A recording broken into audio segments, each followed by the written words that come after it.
Yo, yo, what's up, my people? What's up, my people? Pole kwa kuwaweka. Sorry for keeping you. Sorry for keeping you, man. How's everyone doing today? Kila mtu ako aje? Long time no see, YouTube bana. Long time no see, long time no see. Long time no see. Proches Nolasco, maze. Joseph Gitau, Nefat Kahinga. Yeah. Guys, mnanipata? Can you hear me? Can you hear me? Let me see. Make sure my camera iko fiti. Mike Kims, Happy New Year. Oh, Happy New Year. Mike Kims. Oh, January almost imeisha. Mike Kims anasema Happy New Year. Shiro Mwangi, share the common questions. Proches Chennai. Timothy Magutu. Bro Timo from Joska. Always following you saa zote. Fresh. What's up with my camera? It is refusing to cooperate.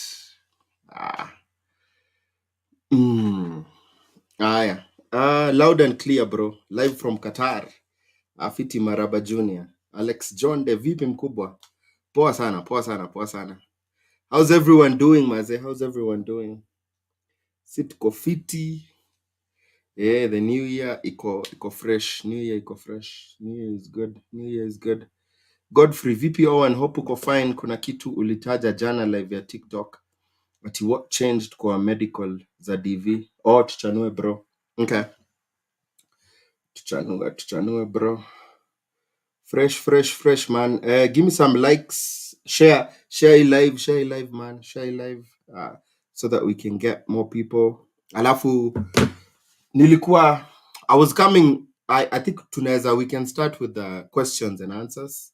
But I also there's something I've been wanting to do. I think people asked me in terms of when watu wakikuja states, and maybe you guys can tell me kama mnataka niongea about hiyo. I can talk about like the top 10 coldest and top 10 hottest states in the US.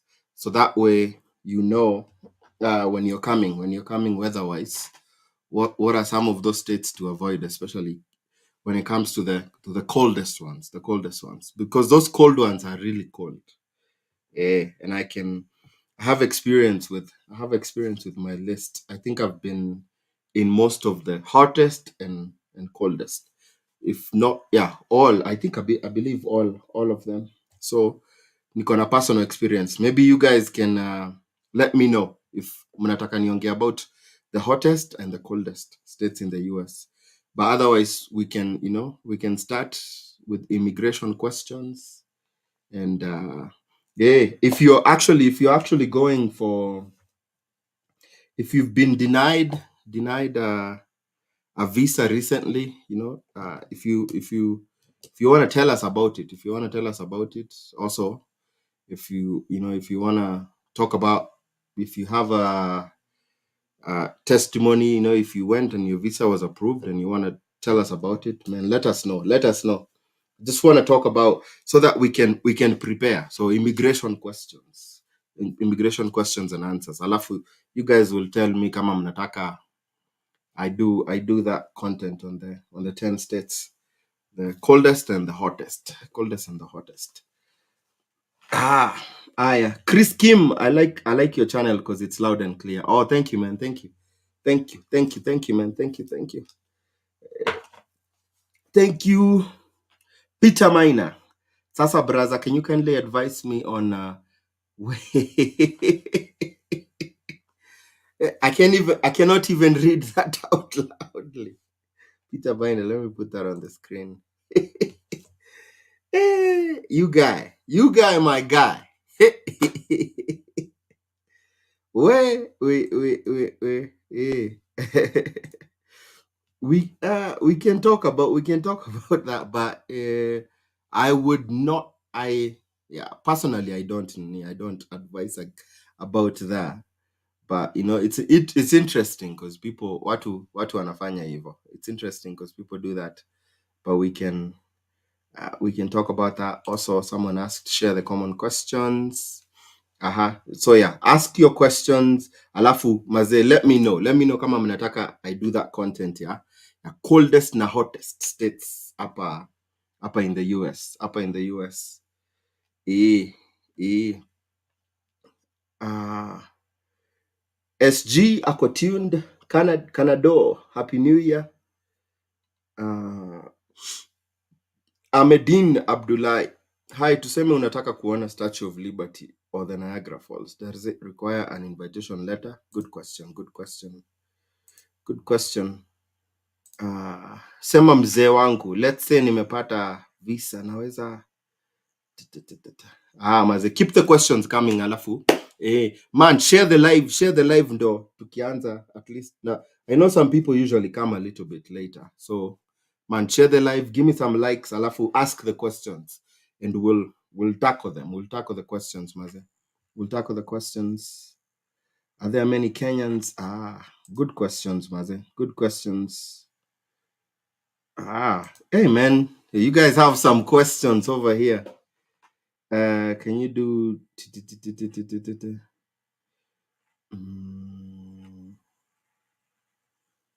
oh man, wow, yeah. A lot of good questions, maze. Kim Kahura, happy new year guy, happy new year, maze. Happy new year, Diana. Alafu maze, where are you guys watching me from? Where are you guys watching me from? Where are you guys watching me from? Alafu I will maybe give it a couple minutes, alafu we can start working on the questions, maze. We can start working on the questions. Here ya medical or DV. Okay. I will let you know on that as well. Watching from Eldoret. Dixon Methu Ministries. Kim Kahura from Kasa. Watching from Kirinyaga County. Michael Komiswa. Hey, all the best in this new year, Mr. Owen. Amaze, all the best, man. All the best. Michael, are you in Uganda? Hey, Proches Nolasco from India. Welcome, Proches. Mary Njoroge watching from Dubai. Watching from Dubai. So keep asking your questions and then we'll start covering them. Mfangano Street. Tekla Wanjiro. I haven't seen your name in a minute, Tekla. Mambo Owen from Saudi. I have a quiz. Kuna mtu. It's a good question. I probably don't know, but maybe I can ask. Maybe somebody here knows. Watching from Juja, 254. Nekesa Ann from Qatar. Betty from Nairobi. Fiti. Let me see. I'm pulling that thing on the medical. Guys, like I told you, I have a DV lottery group, and they keep each other updated in there. I get in and answer questions, but if you've won DV 2024 and you don't have a group, I have a free group, man. Just send me a DM and I'll add you there. It's always good to go through the DV journey together with other people. There's always, whether there's like new information and stuff, it's always good to know that information, results, confirmation. No. Let me see.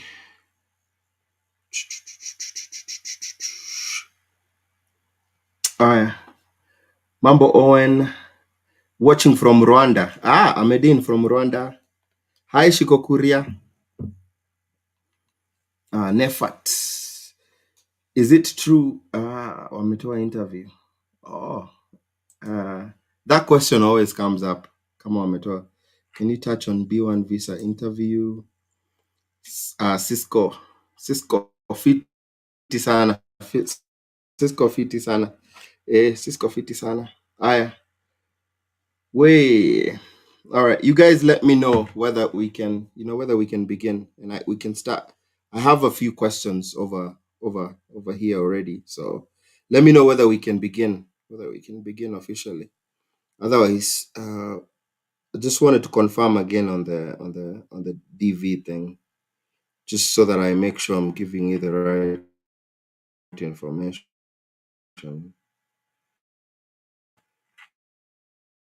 Uh, medical. Okay, I think it's here. All right, that's what I'm saying. Let's confirm. Send from my colleague to the embassy for the interview. That's why I like groups, man. There's always so much information that is shared.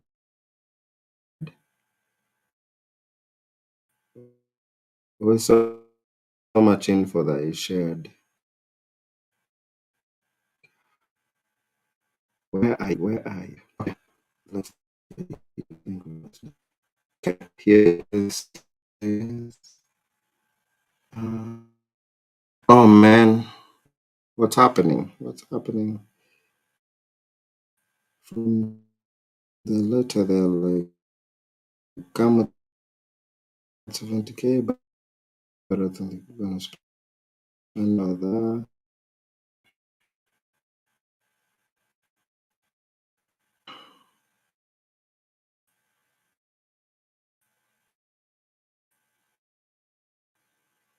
Uh, that you just asked, Manny. Where are you? Godfrey. Godfrey asked, Owen, please, here your medical, kindly touch on it. So this is on the medicals happening in this year. Medicals happening on this year. I mean, first of all, they tell you come with 70K, but obviously it's not going to cost that much. It's not going to cost that much.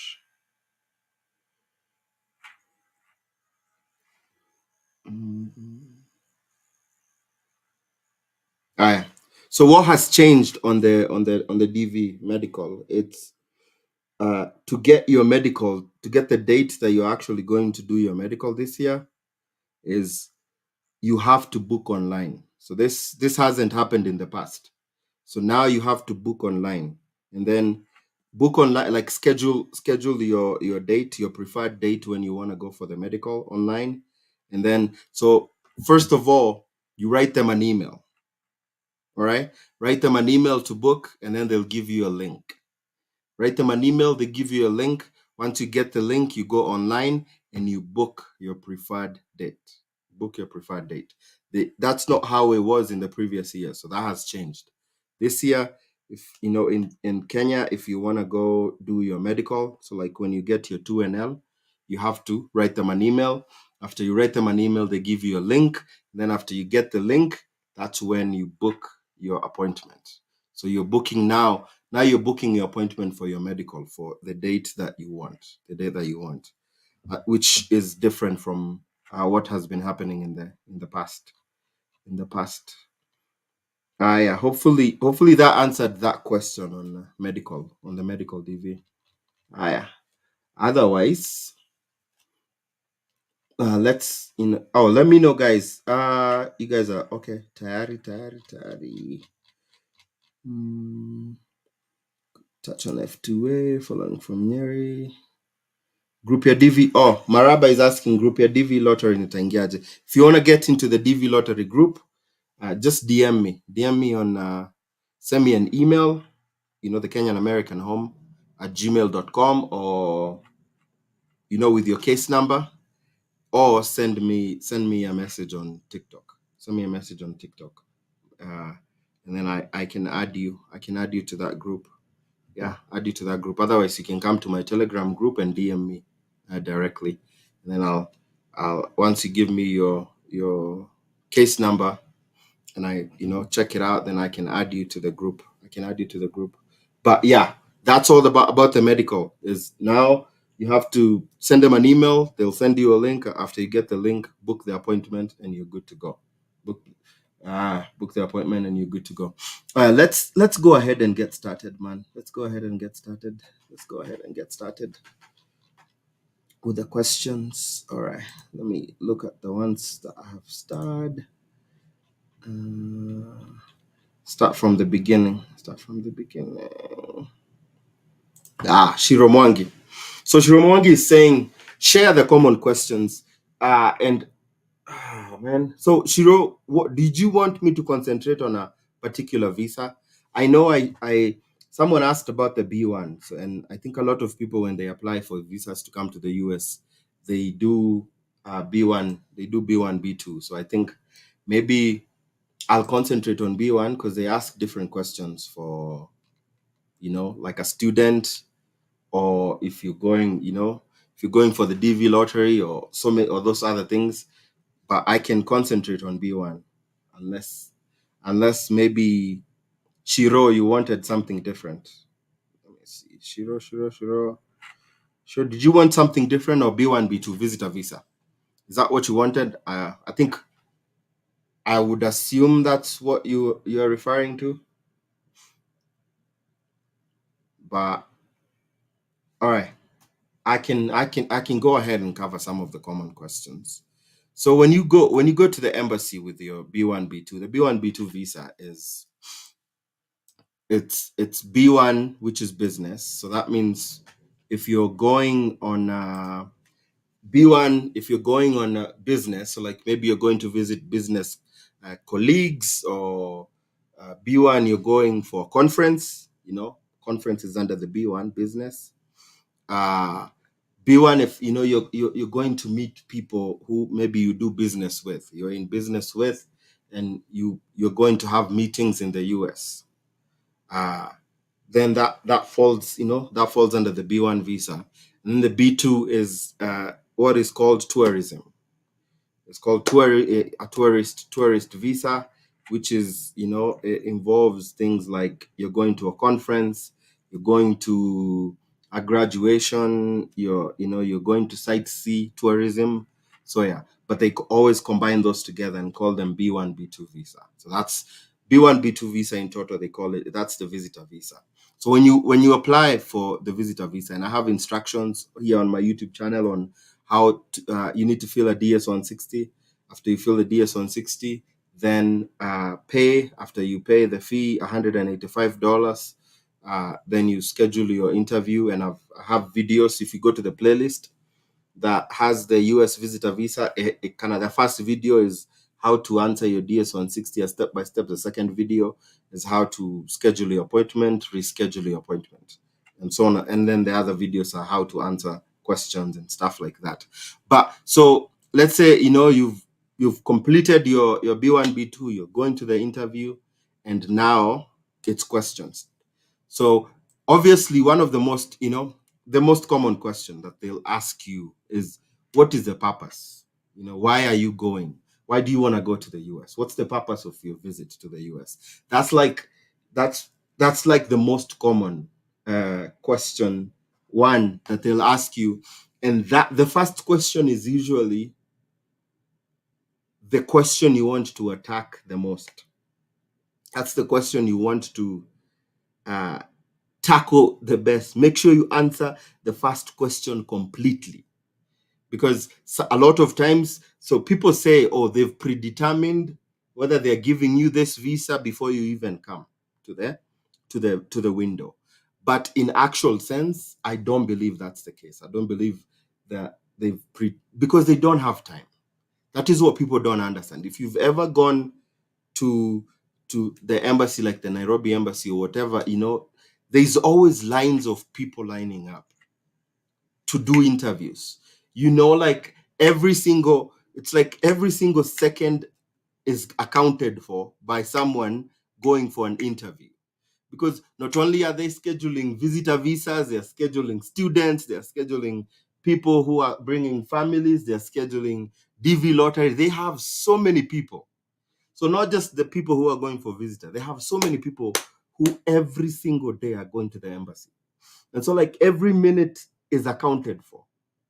These people barely have, breaks. And so they don't have time to look at your case before you get to the window. A lot of times what they do is they're looking at your case before you come to the window.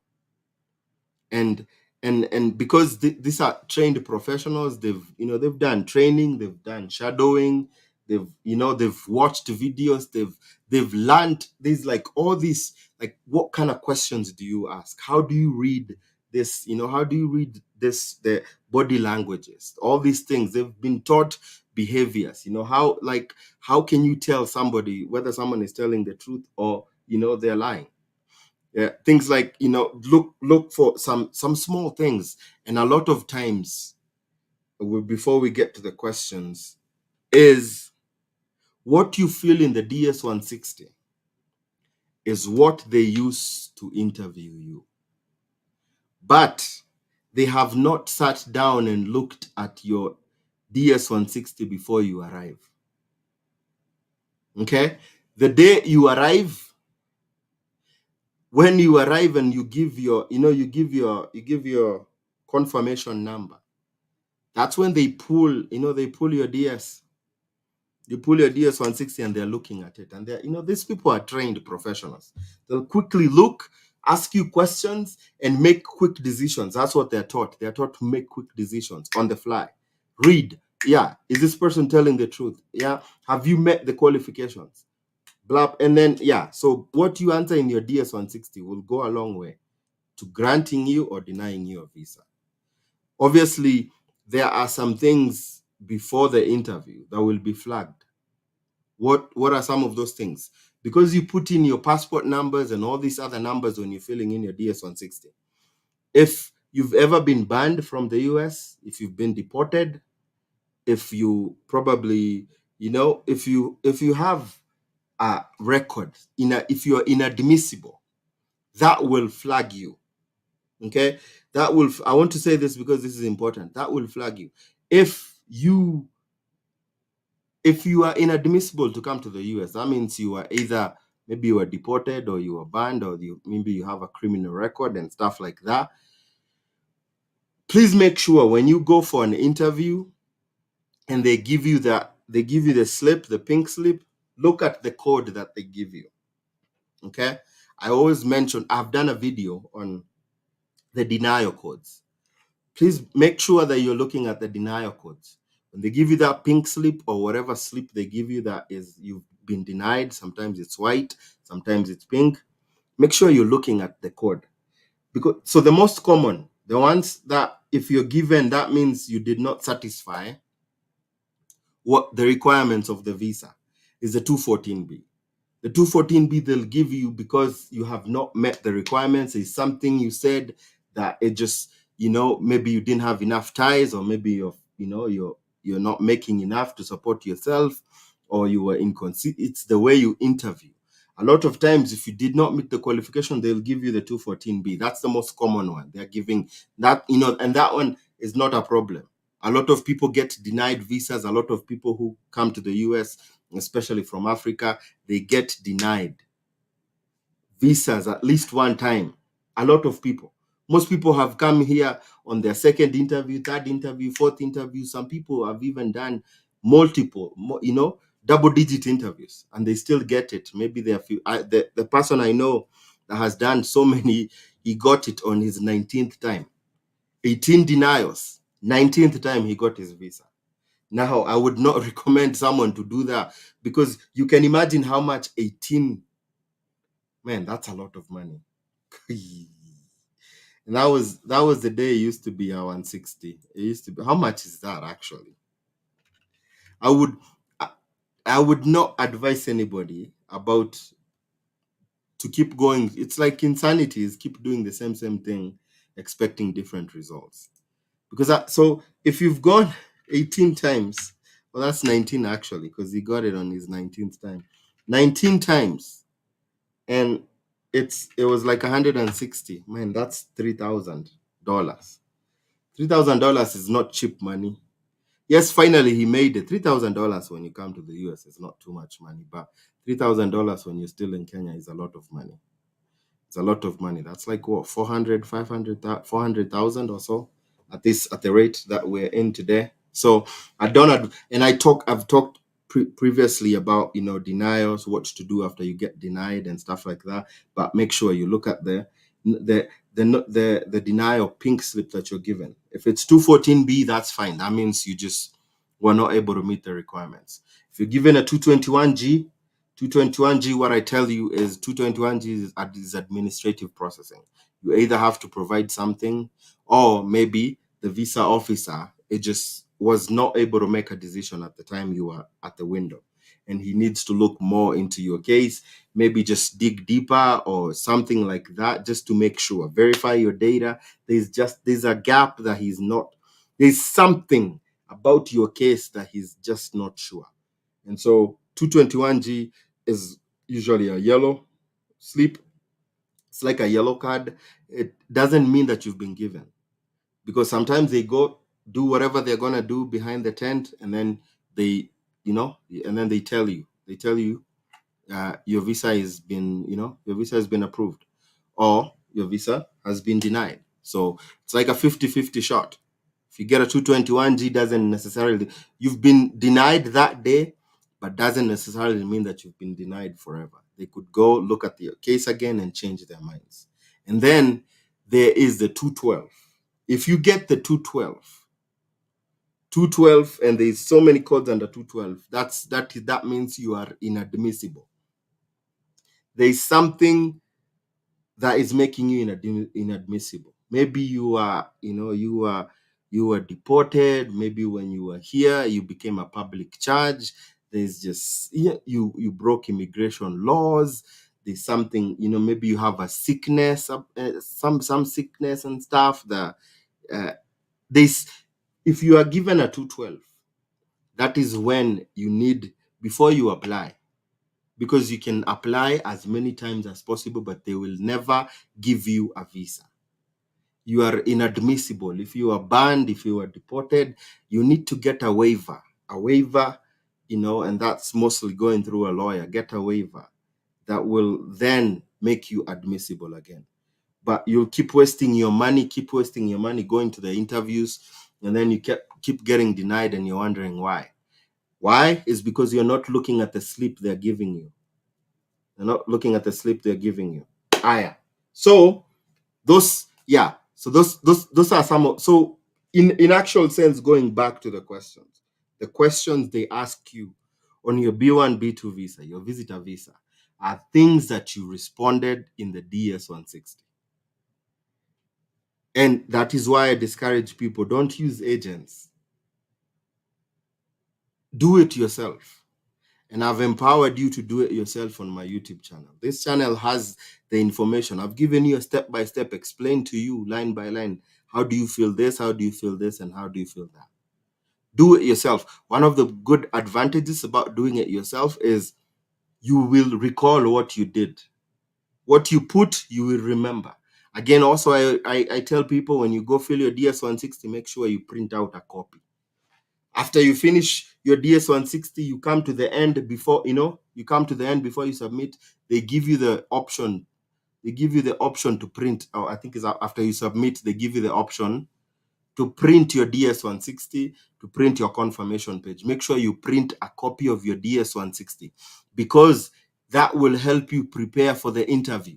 Look at your DS-160. Make sure you've memorized it in and out, because when you go to the embassy, the questions that will probably come, they will come from your DS-160. That is your marking scheme. That is what will deny you or give you the visa. Sometimes we focus too much on documents and details and bank statements and invitation letters and things and stuff and supporting documents, but that's not the case. So many people get issued visas without even being asked their bank statement. You can carry bank statement with wheelbarrows to to the embassy, and sometimes they will not even look at how many people, and you've gone to the embassy, they did not even look at one single document. Why? Have you ever asked your question, why have they never looked at? It's like they didn't even look at me. They didn't even ask me for anything. And I came prepared with all these files and cabinets of documents. Why didn't they not ask me? It's because they're looking at your DS-160 and they want to ask you questions. And part of the thing is they want to verify what you wrote versus what you're saying is the same. If you say something that is not written, that you did not, then you are inconsistent. Inconsistent equals lies. You are lying. You're not being truthful about you're not being truthful about your application. So study your DS-160. Alafu, let's get to the questions.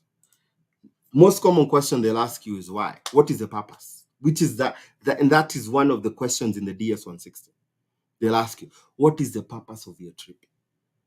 And that's, you go to the embassy, they ask you, what is the purpose of your trip?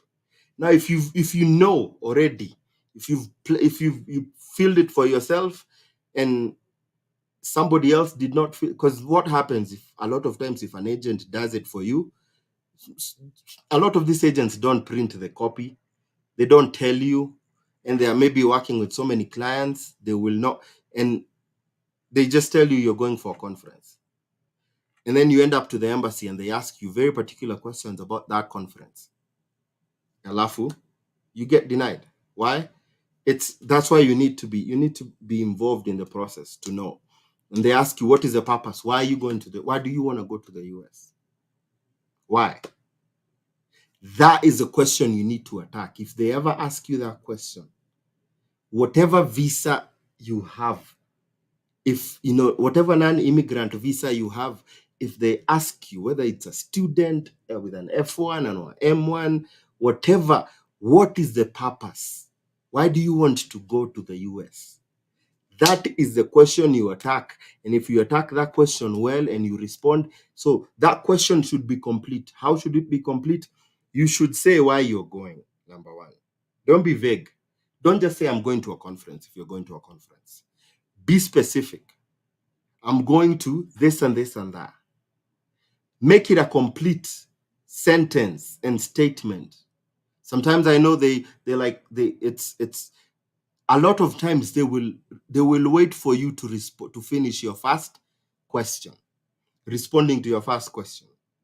If you did not, if like they just you totally you like flanked on your first question, sometimes they'll ask you other so many questions and they don't even give you time to respond because they've already decided in their mind this person doesn't have any intentions to come back to their home country or blah. So the first question, very important question, you answer that question well, satisfactorily, and it will set you up. So make sure that question you can include ties. Why are you going? You can mention the conference, that particular conference. Mention, why are you going to that conference? What's the passion behind you going to that? How does that conference connect with your life here back home? It's so connecting that conference, that thing to back home. Very good. So when you do that, you're trying to prove a tie reason for you to come back. Because remember, some of the criteria you're supposed to meet the criteria of it's a non-immigrant visa. You have the intention of coming back to your home country. You can be able to support yourself.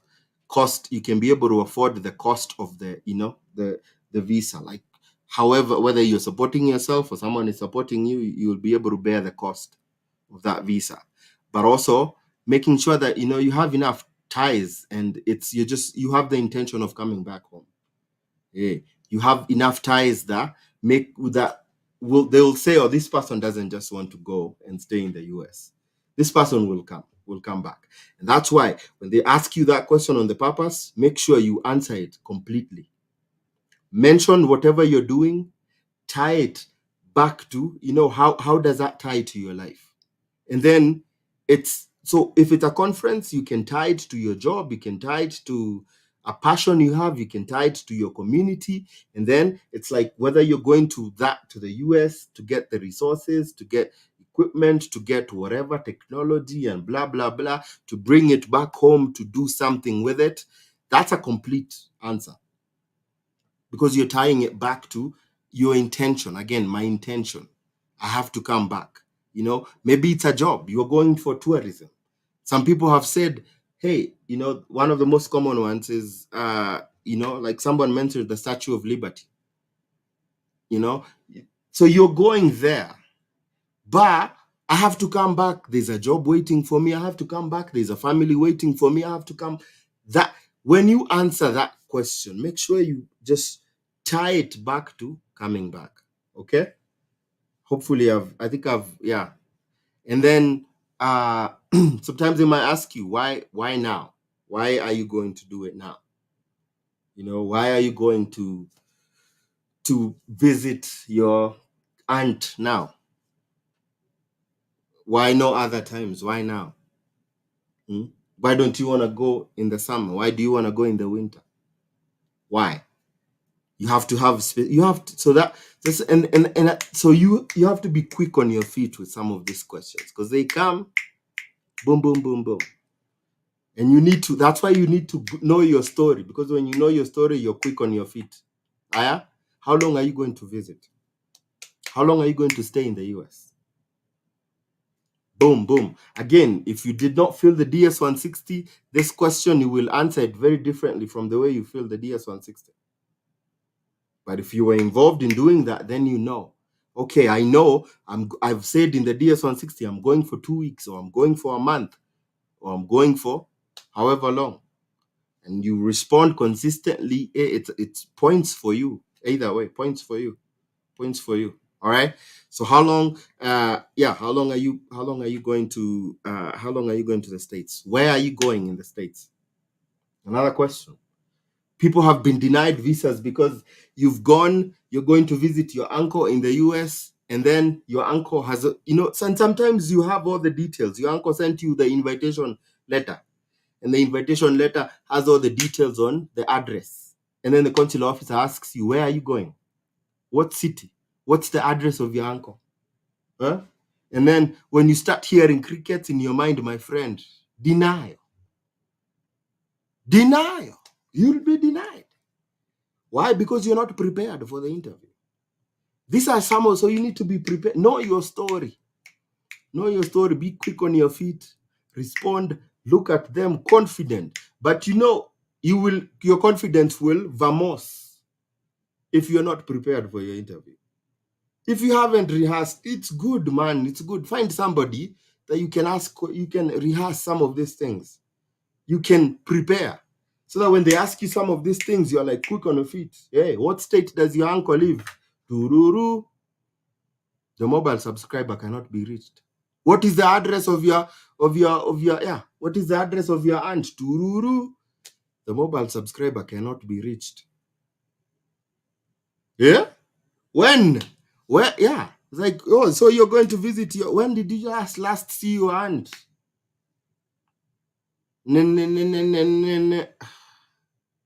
So all these things, man, that's why you need to be, because also too, there is the aspect of intimidation. If you've never been to the US Embassy, let me tell you this for free. There is a way the US Embassy is. There's a temperature they put. And it is usually a chilly temperature. The minute you pass through security and you go in the waiting area, there is an environment there, and people who've been there will tell you. It is like waiting in a hospital bed for the doctor to see you. The doctor might it is like waiting in the hospital bed without knowing whether the doctor is going to go and diagnose you as healthy or tell you, my friend, no, you can't make it. You can't make it to come to the United States of America.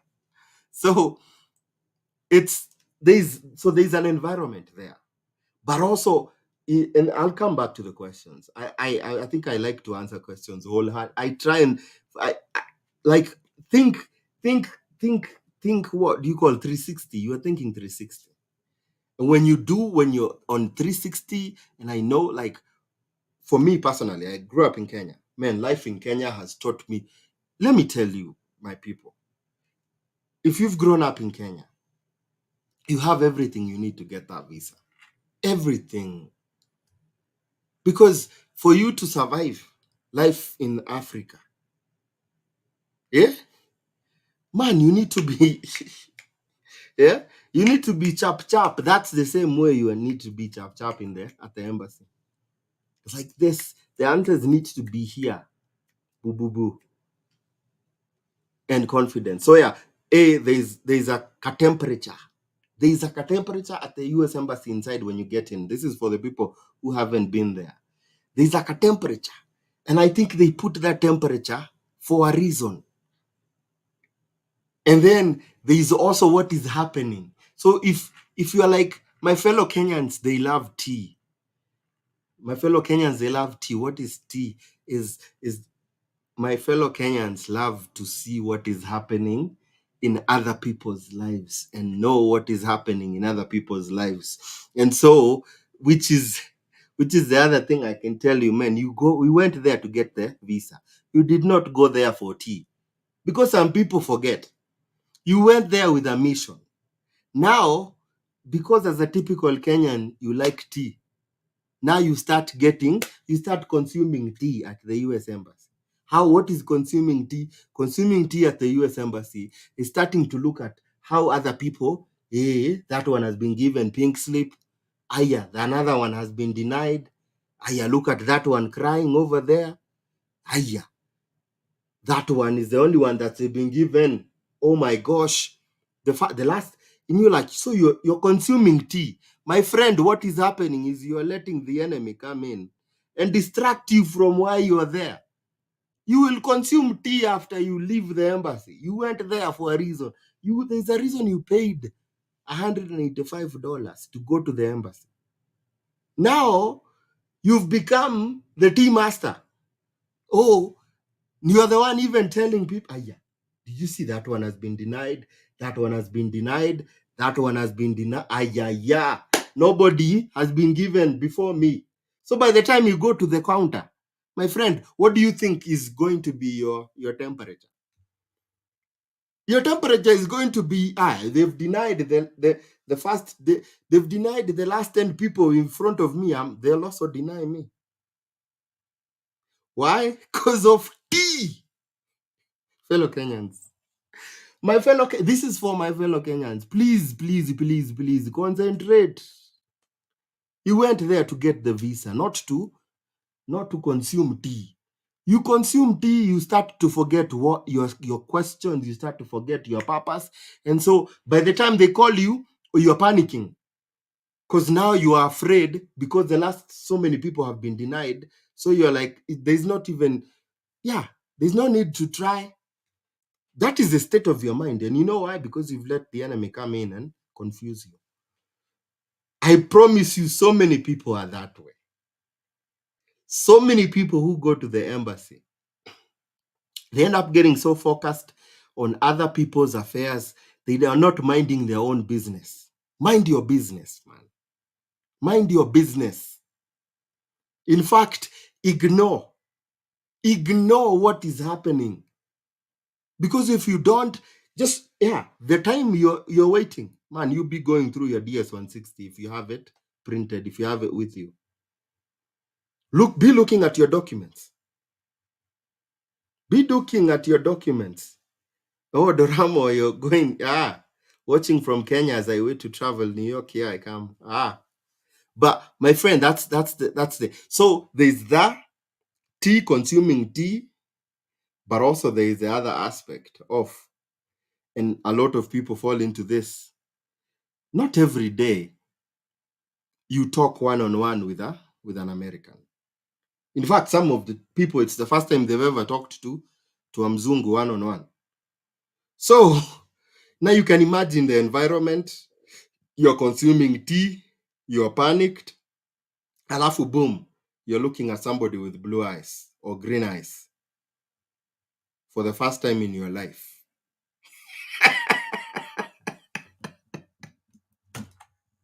Yeah? You're looking at somebody with green eyes for the first time in your life.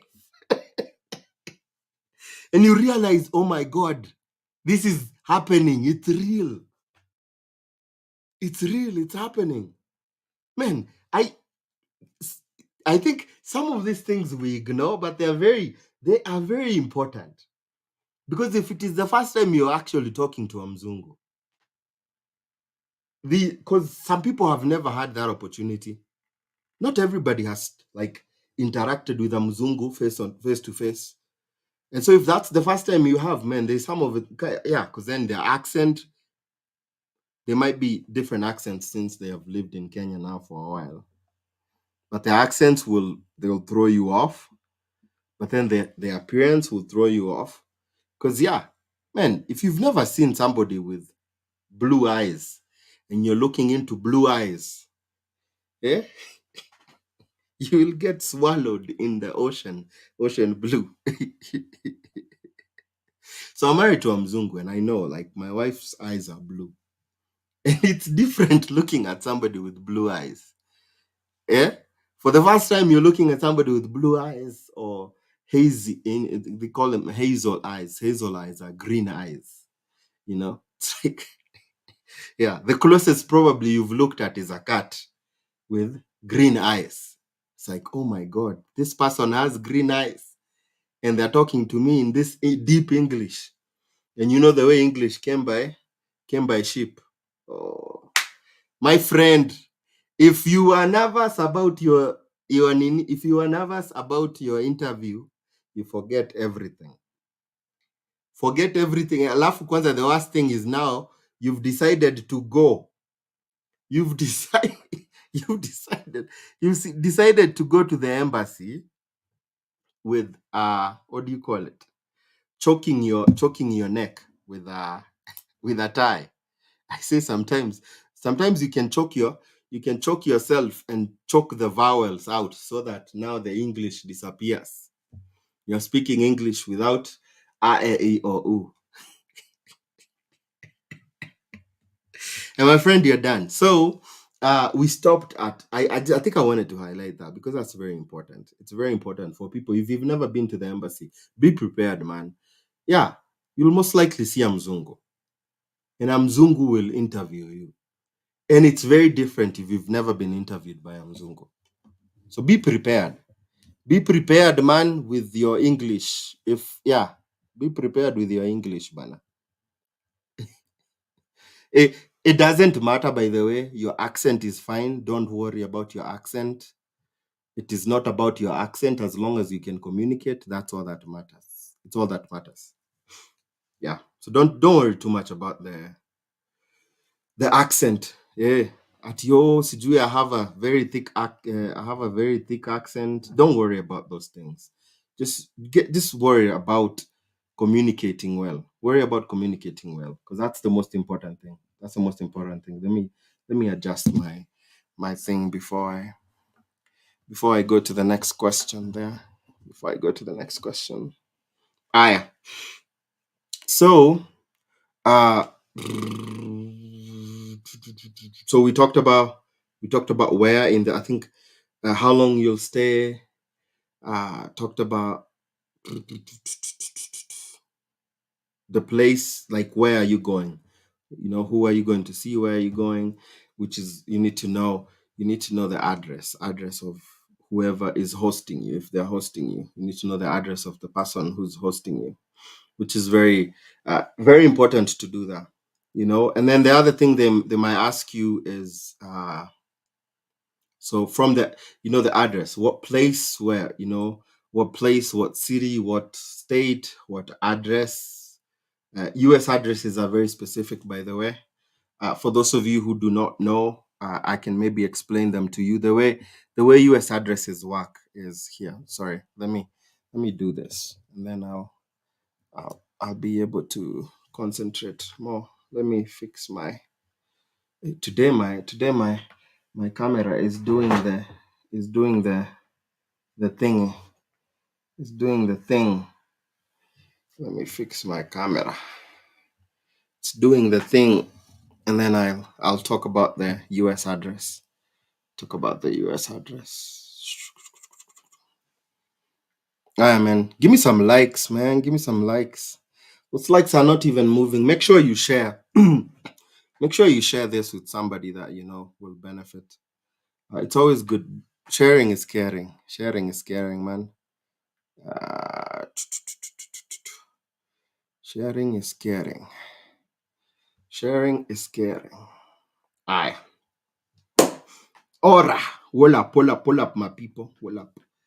I think we're good now. We are. Yeah, we're good. We're good now. Okay. Aye. So after that is they talk about, so how are you going to how are you covering your trip cost, because that's very important. That's one of the things that you need to make sure is you need to show how you're covering your cost, the cost of your trip. It's very important, is and a lot by this time, the more questions they ask you, sometimes it should communicate something to you, because if you answer questions really well consistently with the way you filled your DS-160, you don't have to answer so many questions. But if they keep asking you all these questions and it gets to a point where they ask you for your bank statement, that's not usually a very good indication about how your interview is going. So that's why I said that first question they ask you on the purpose of your trip, make sure you run with it. Like, make sure you run with that question. Run with that question. Answer it. Make it a complete question. Make it a complete answer. Okay. So yeah. So they've asked you where are you going in the US? And then how long is your stay? Is there, your address? Oh yeah, I was talking about the US address. The US address is very specific for those of you that don't know. If they ask you for the US address, and if you don't know, because the way we do addresses in Kenya is very different than the way we do addresses here in the US. So the way the address is if so, and you'll know whether somebody is renting an apartment or somebody is living in a house. How will you know that? You will know that by the way their address looks like. The way the address looks like is the first thing is the number of the house.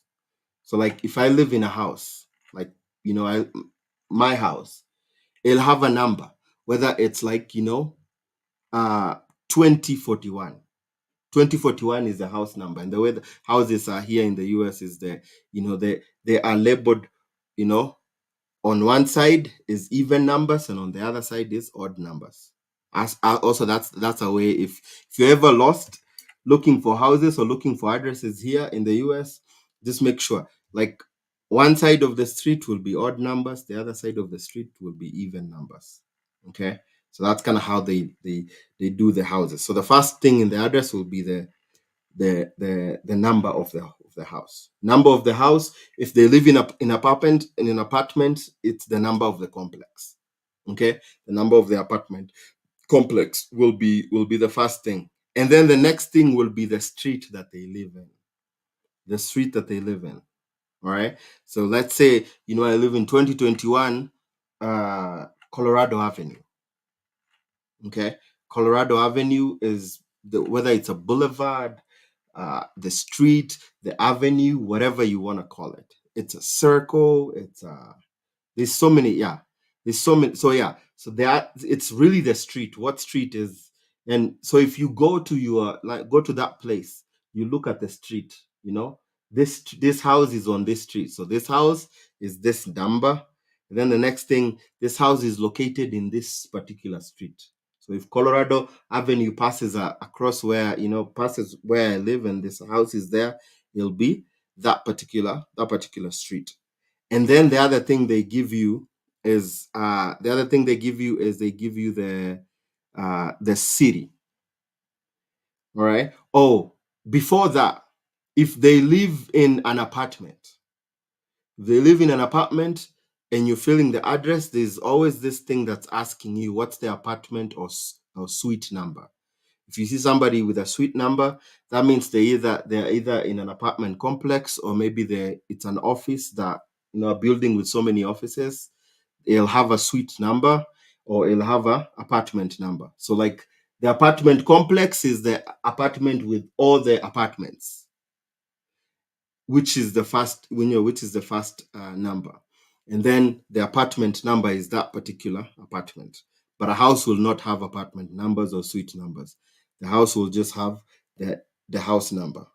Okay, and then they'll have the city.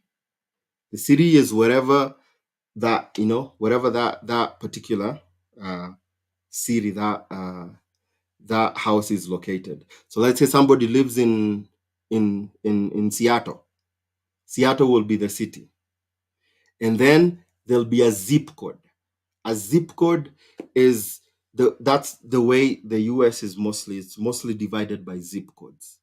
That's how the US that's how the post office is. That's how they've kind of mapped out the US. It's broken out in zip codes. One particular zip code represents an area.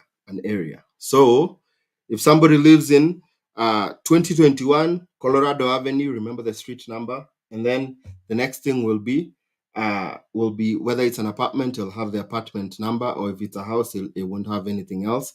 And then there'll be the city. City, maybe they live in Seattle, they live in Kent, they live in Dallas, they live in Houston, they live in Birmingham, they live in whatever street that is. And then the next thing is the state. So it's in Kent or Seattle, and then the state is Washington. It's in Dallas, and then the state is Texas. It's in where? Uh, why am I blanking? It's in Houston, Texas, or it's in Kansas, Missouri, or it's in Kansas City, Missouri, Kansas City, Kansas. So it'll have the state and then the zip code, whatever zip code. So that's the address. So if you see it, you'll know it. So if they ask you what's the address you're going to, you just read them the whole thing. Yeah. If they ask you for the address, just read them the whole thing. Read them the whole thing. They ask for the city, you'll see the city. The city is just before the state. City is just before the state. So city, state, and then the zip code. City, state, zip code. Yeah. All right. So that's like where the place the place you're going to stay, and then sometimes they might ask you for people who are joining us. Sometimes they might ask you like how do I want to yeah like how much is your trip going to cost? They might ask you that question. How much is your trip going to cost? Or who is covering for your trip? So in that instance, that's why I was saying you need to be on toes with some of these questions they ask you. You need to be on toes, on toes, on toes, on toes. If they ask you what's the cost, you've already have an estimate. It's gonna cost me this much. Tell them. It's gonna cost me this much. Tell them. Have you reserved a flight? You can tell them yes or no. But again, all these questions are coming from the DS-160. You've answered these questions in the DS-160. You've put the address you're going to in the DS-160. So when they ask you where are you going and you give them a different address than is what is on the DS-160, you're inconsistent. That is false information. That obviously there's some deception, there's some lies there. You'll get denied. Some people have been asked. That's why when they ask you, okay, I'm going to visit my uncle. Yeah. And when's the last time you saw your uncle? And you answer, okay, what city? What city does your uncle live in? And then it's like Tururu. Tururu means you have not, just go find out and then come back when you know what you're going to do in the US. They will not give you. They will not give you. Some people have been denied because they like, and they were holding the invite. The invitation letter usually has the address. Whenever somebody sends you an invitation letter, most of the time it has the address there. And a lot of these people, I think personally, I know like 3 or 4 people that were denied because they did not know the address, they did not know the city or the state, which is really crazy. And the funny thing is they were holding the invitation letter with them then. And then but they have no idea. But if you don't know, you don't know. If you don't know, you don't know. But then again, you've responded to all these things. The cost you've already said, whether it's you who's bearing the cost or whether it's or someone else who's sponsoring you. All these things you've already answered. So they're pretty much just it's a marking scheme. They're looking and they're asking you a question, and then they're waiting for you to give the answer that you already give. Yeah, they might ask you if you've reserved a flight. Have you ever been to the US again? Is this your first time in the US? And again, all these answers are there. What do you do for a living? What do you do for a living? Again, another question that goes hand in hand. If you look at the DS 160, you will give your work history. Yeah, you will give your work history. That's why if someone else feels for you and doesn't say what they said you do, and you go, maybe you're a hairdresser, and somebody said, like the agent said in the thing, this person is a nurse.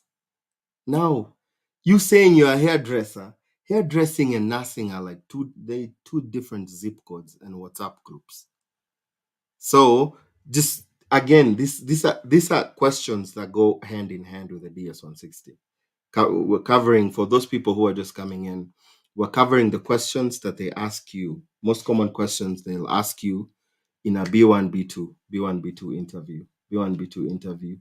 And then so yeah, what do you do for a living? You tell them you've obviously given your work history there, all the things that you've done, how much money you make, and then they ask you this question: what is your annual income? Yeah, these seem like trick questions, but it's like you gave them the marking scheme, and you said, "Excuse me, sir, here is the exam I've set for myself. Ask me this same exam." Now you go, you said you make 200, you said you make what, 50, no, you said you make 50,000 Kenya shillings a month in your DS 160. And now you show up in the embassy with this fake bank statements that you've gotten from River Road or wherever you got them from. And then you stay, they ask you, what is your annual income? And then what is your, yeah, oh yeah, annual income or monthly income, depending on how you answer that question. Because you can always choose whether it's monthly, you want to give monthly, weekly, or and they ask you, what's your monthly income? And then you're like, oh yeah, I make 250,000 Kenya shillings a month. And then they're looking at your DS 160 and you said you make 50,000. There's no way you're getting that visa. No way you're getting that visa. Consistency, man. And as you've seen, all these questions they have a bearing on your DS 160. There's something you filled in your DS 160. Yeah. Sometimes they might ask you, do you have property? Do you have property? What kind of property do you have? Uh if you're going and you have a business, who will look after your business? Who will look after your home when you're gone? Yeah. How many kids do you have? How many kids do you have? How many kids do you have? And what have you? I think, man, that question, I have answered that question completely, comprehensively. I think, yeah, yeah, All right, that was one question. Man, I'm not encouraged about answering all these other questions. Okay, share common questions. I think we tackled that one and we tackled it completely. Peter Miner, Sasa Braza, Can you kindly advise on manufacturing? Hey, I even read out that loud. Manufacturing a bank statement edited with PDF. Where,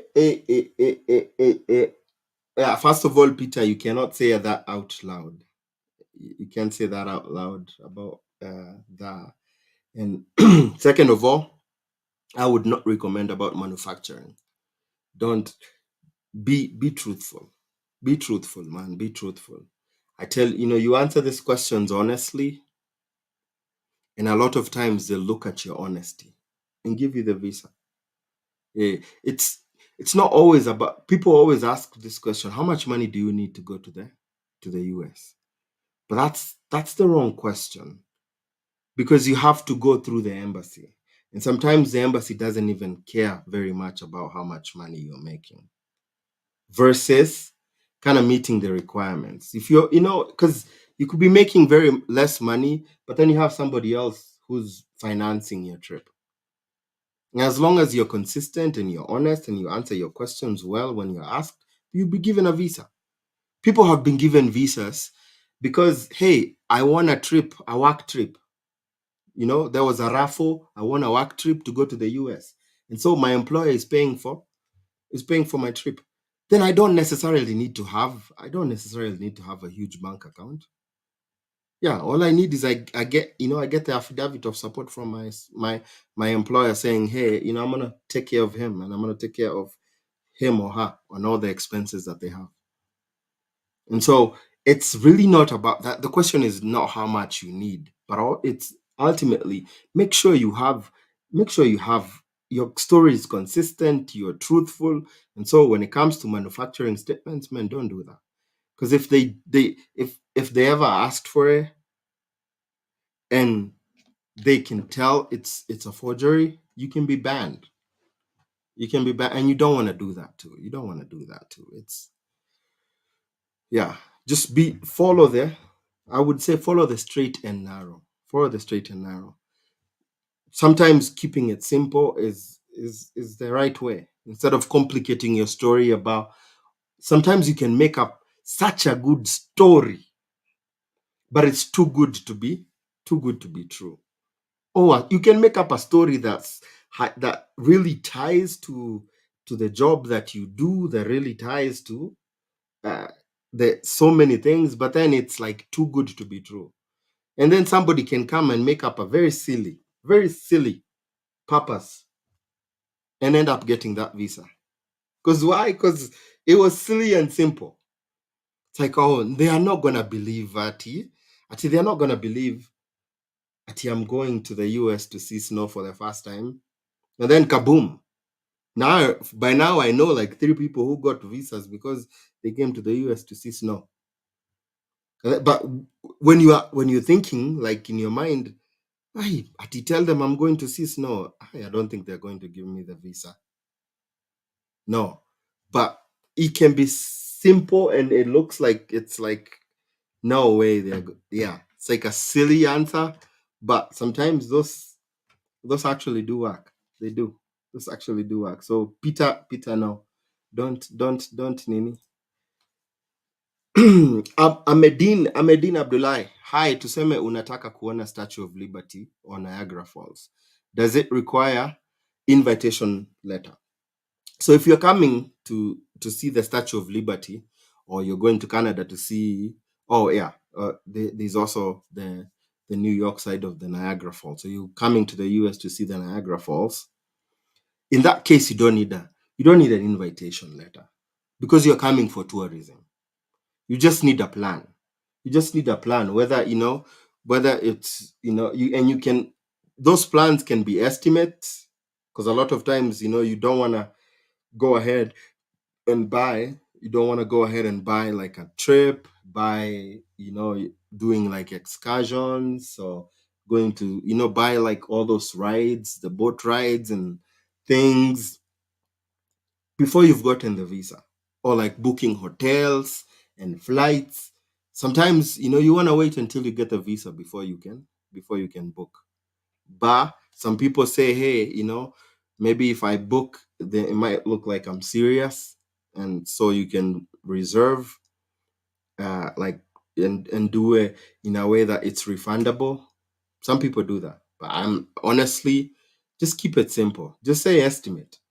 People have said estimate, they've gotten it. Not necessarily that you need to actually book the hotel, book the whatever the plan. Just you just need to have a plan, and you just need to voice it out. I'm going to do this and this and that. Yeah. I'm going to New no, I'm going to New York, New Jersey. And then yeah, one of the things I'm gonna do there is I'm gonna go see the Statue of Liberty. And then yeah, I wanna make it my way to Niagara Falls, and see Niagara Falls. So just, you can have an itinerary. This is my itinerary in the US. I'm going to do this. I'm going to do this and that. Yeah. Hopefully, so you don't need an invitation letter if you're going for tourism. You just need a plan. You just need a plan. This is what I'm going to do. Hmm? This is what I'm going to do. I'm going to Wyoming. And sometimes it's like all these weird random, because nobody, and I'm pretty sure not very many people, like not very many like Kenyans or Tanzanians have gone to the embassy and said, oh, I want to go to Wyoming. Yeah. Because a lot of people don't even know Wyoming is a state. I'm going to Yellowstone. Yellowstone is in Wyoming. Why are you going to Yellowstone? I'm going to see that. I'm going to see that. What's that thing that there's yeah, something to do with hot lava and uh, what's it called? What's it called? But like Yellowstone is so beautiful, one of the most beautiful. I think Yellowstone is very underrated, but like Yellowstone is beautiful to go see Yellowstone, and just so many things about Yellowstone. Like, yeah. And when someone asks, oh, wait, so how did you know about Yellowstone? I watched the show Yellowstone. Yeah. Yeah. I watched Yellowstone, and Yellowstone is my favorite show. And I've always wanted to go and see Yellowstone for myself. Yeah. And then kaboom. It's very silly, but boy, why not? Or people have said, if you've watched something like Friends, Friends was based in New York, and you just want to go see where it was cast. It's yeah, it's you. I mean, you're very unique in the way you did something. It's like, yeah, but visit tourism, you don't need an invitation. You just need a plan. You just need a plan. Just need a plan. Ah, yeah. And then Solomon Ng'ang'a saying, sema mzee wangu, let's say nimepata visa. Naweza ongeza mtu nikisema ni dependent wangu na si wa family. So Solomon is saying, what if I get a visa? Can I add somebody who is and say they're your dependent? First of all, every person that wants to come to the US, they have to go to the embassy for a visa interview. So you cannot just add somebody after the fact. So if you say you have a dependent, then they actually have to go to the embassy to prove it. So you can't just add somebody just like that. You need to prove that they're actually your dependent, and they need to go to the embassy to get the visa. And I wouldn't recommend adding somebody who's not a dependent as your dependent. Samuel Mwathi also, can you do a remote job series from USA, especially zenye zina target Kenyans in America to Kenyans in Africa? Wait, can you do a remote job series? Oh, like a series that has remote jobs that specifically relate to Kenya? Damn, that would be a good. That would be a good. Yeah, and maybe people who are seeing me. I know there's a lot of people who are Kenyans in America who watch me.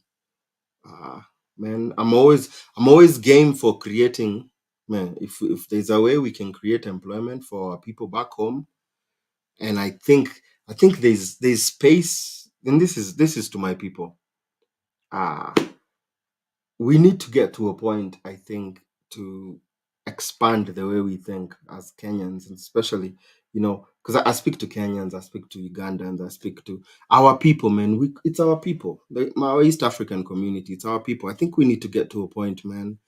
Uh, Being employed is good, But I think we come into the US and we become slaves of the paycheck. And unfortunately, that is the case. So many people who are either doing business back home, people who are very creative, so many people who are talented, they come to the US and you get so comfortable with a paycheck. And there's nothing as bad as just getting addicted to that, receiving that paycheck. And there's all this kafia that, especially our Kenyan people, we like to monger fear, to say, oh, don't start businesses here, you won't succeed. It's very difficult and stuff. But I think we're missing out on, because I feel like there's so many opportunities, man. And I'm all game. If you have ideas, if you think, if you're here and you're listening to me, you're Kenyan in Kenya, Kenyan or Kenyan in America, and you have all this, let's do it, man. If there's a way we can create employment for our people, man, I'm all game for that, because we need to do that, because there is money in business. Unfortunately, that money yeah, it just stays there. Nobody is we're not making that push, because you come here, people get comfortable, man, looking for a job, a paycheck, and man, let me tell you, once you get hooked to that paycheck, it is so hard to get to a point where you're like, oh my gosh, I've always had this dream to start my own thing. Maybe this is, I'm saying this to somebody who's been wanting or thinking about leaving employment to start doing your own thing. Not everybody can start their own business. Some people are just meant to be employees for the rest of their life, and that's very good. It's okay. It's fine. But if you are just receiving that paycheck, and you've become a slave of that paycheck, and you know that the Lord has put a skill, a dream in you, risk, risk. I'm telling you, risk. Sometimes it's as easy as waking up in the morning and saying, I'm done. I'm done. I'm done with receiving paychecks, and I'm done. I'm just going to go risk it. Follow your, yeah. And it's January, by the way. We make New Year resolutions. Man, if you're thinking that, I'm here to tell you, so many people have done that. And stemming from that question, I think we need to do that more. We need to do that more. Create wealth, not only just for us, but also for, because we can, there's ways we can, for me personally, what I've been thinking about, and I feel like, come like, this has been, especially like, if for me as a content creator, if I want to do content that is beneficial, or do business with people back home, there's like this huge gap of payment when it comes to payment from back home to here. Because like everyone, it's M-Pesa is like the only thing to do business about. Not so many people have, credit cards back home. So that becomes a problem.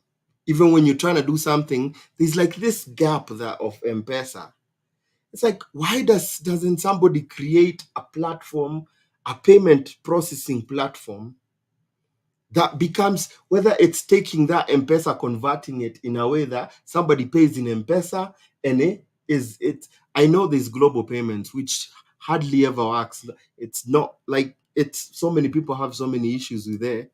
But I feel like, especially if you are able to do that, man, if you're in IT, if you are, that is such a huge opportunity, that, as if you're thinking about creating something, that would be awesome, to bridge the gap between us here and you guys back home, and making it possible in a way that, I can use dollars, and it can flow back home, whether it's exchange of goods or services, and things like it. Just, I think it will make business much more easy, and it just open up all these things. And because right now, you can buy things from Amazon, from anywhere, around the US. But then there's always all these complications that comes with doing international business. I feel like that is a huge whole opportunity to make money. Somebody's gonna get rich someday. Somebody's gonna get rich someday doing that. Aya, tuendelee kazi. Joy, my uncle is on a wheelchair. Can he go with someone to his interview to push him? Uh, actually what you can do is you can apply. You can apply for a visa for yourself. If your uncle is handicapped or you have a relative who is handicapped and they're not, they need help, you can apply for a visa, for to go as his helper, because he's probably gonna need help. So that could be a way for you to go to the US with your uncle. Yeah. So obviously, I mean, yeah, there's gonna be somebody who takes him to the embassy. But usually I think the only unless he cannot speak, in which case he would need a translator, and they try and find translators at the embassy. But if you're thinking about coming to the US, yeah, you can get if your uncle gets the visa, you can get the visa to be the helper. Yeah, that would be the way that you get your visa too. Would be the way you get your visa. Yeah. Oh, Mtali is asking, hi, awaiting my EB3 visa for or NAS aid. What kind of questions do they ask after it gets approved? By the time it gets approved, the employer has done so many things. So don't worry too much. They just ask you about questions about your employer. Your employer gives you everything, and it's really not very complicated questions. Not very complicated questions, but they're just questions in line with your work visa questions are very simple and direct, because everything you have, they've gone through. The employer has gone through all the complications. All the complications. Ah, yeah. Hi, Essie. Hi, Essie. Yeah. SG Captain, are there many Kenyans living in Arizona? There are actually a lot of Kenyans. There are actually a lot of Kenyans living in Arizona. It's one of those states that is growing in terms of Kenyans. Kenyans. Yeah, Arizona is Arizona is a desert, and so you know it can be like really hot during the day, and sometimes it gets like cold because of being like being a desert. But it's overall, man, the summers are extremely hot, extremely hot. If you've seen videos of people cooking outside in the sun, that's Arizona. It's like, man, burning hot, burning hot.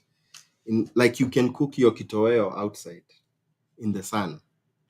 But yeah, Arizona has Phoenix, Flagstaff. Yeah, Phoenix, Flagstaff. There's a number of Kenyans who live in Arizona. It's a growing community. Yeah, but also Arizona is not as expensive. Not as expensive. So not as expensive to live in. Yeah. Moving on swiftly. Yeah, Tekla from Saudi. I have a quiz. Kuna mtu unajua ashawahi pata PCC ya Saudi, and how did the person do to get it? So personally, Tekla is asking about the police clearance certificate, good conduct. And if you're here and you came to the US from Saudi Arabia, and how did you get your PCC from Saudi? How did you go about getting your PCC? So if you are here, man, and you know how to do that, please type in the comments, and I can type in the comments, and we can help Tekla. Please, anybody who is maybe they're in the US and they came from Saudi. And you know how did you get your police clearance certificate, your PCC, your good conduct? Ah, Tekla, hopefully somebody will answer. Somebody will answer that. Somebody will answer that. Tuku. Aya, Nefat Kahinga. Hello kiongozi. Is it true USA embassy wametoa interview? Embassy? No, embassy is still going on. The interviews are still going on. What happens is if you try and go book your appointment, you will see like they are fully booked now until I don't know, ukombali. But I tell people, if you're struggling to get an interview, just book whatever you find, whether it's July, September, and then keep checking every day. Keep checking every day, and like check when it's daytime in the US and nighttime in Kenya. That's when a lot of those appointments you'll find them. Keep checking every day, and then once you so if you go where you booked your where you scheduled your appointment, if you go to the same page, there's a place that says reschedule appointment. You click on that and it'll give you the option to reschedule your appointment. Reschedule your appointment. Mary Joroge, can I ask this question? Currently working in Dubai, and I'm asking, if I win DV lottery and I'm still under contract, my boss don't want to cancel it, can it be a problem for me to get a visa? Again, my Saudi people, I know, Gulf people, bana, Gulf people. If you know, I know so many people have, like, you do it chini ya maji. Then once you get it, people do that, and then they just ask, they leave. Yeah, but as long as you're able to go to the embassy, to the visa, to your appointment, then you're good. Yeah, that doesn't matter very much. Lazima nikuwe na Qatar PCC. I was there 7 years ago nikienda interview. Yeah, kama ulikaa, if you stayed, you need a PCC, unahitaji good conduct. Kama ulikaa nini, kama ulikaa uko for more than 6 months, Mwesha nauliza, kwani yangu uoni? Nauliza sana, nilikuwa nimemark za YouTube. Kuna watu wangu wa YouTube hapa nilikuwa nimewatupa sana, ndio nilikuwa naingia ni wajibu, so nasoma za YouTube sana. Sijakuwa hapa in a minute. Watu wa TikTok tulikuwa na nyinyi jana, na sitaki kutupa watu wangu wa YouTube hivyo. Okay, so next question is all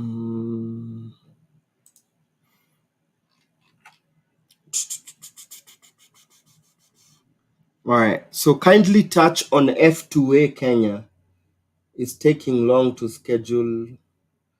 Kindly touch on F2A. Fanis Kemunto is asking, anauliza, kindly touch on F2A Kenya is taking long to schedule interviews. Where these acronyms, the US, unless uko very clear about asking them, they can be, because F2 visa is also the visa that if you come here as a student, you can bring your spouse and bring your kids. So if you come here as a student, that's F1 visa. If you bring your kids and or your wife, that's the F2 visa. But I think you're saying F2A. F2A is second preference. F2A is a totally different. So I think these are spouses and children who are unmarried and under 21 years old, of people who have green cards. So this is when you have a green card and you apply to bring in your kids or your spouse. So what happens is F1 is the first preference. F1 is the unmarried sons and daughters under the age of 21 years old, of US citizens. F2 is spouses and children who are obviously unmarried and under 21 years old of green card holders. So what happens is, if you apply to bring in somebody, your spouse or your kid with a green card, it usually takes longer than somebody who's a citizen applying. So that's why they call it F second preference, because you don't have the first preference.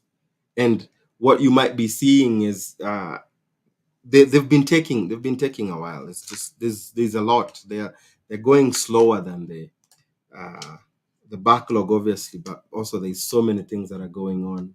A lot of those things are like, the U.S. embassy in Kenya is extremely busy. Part of it is because I think Kenya serves 5 countries or so, and so there's like that's the big problem.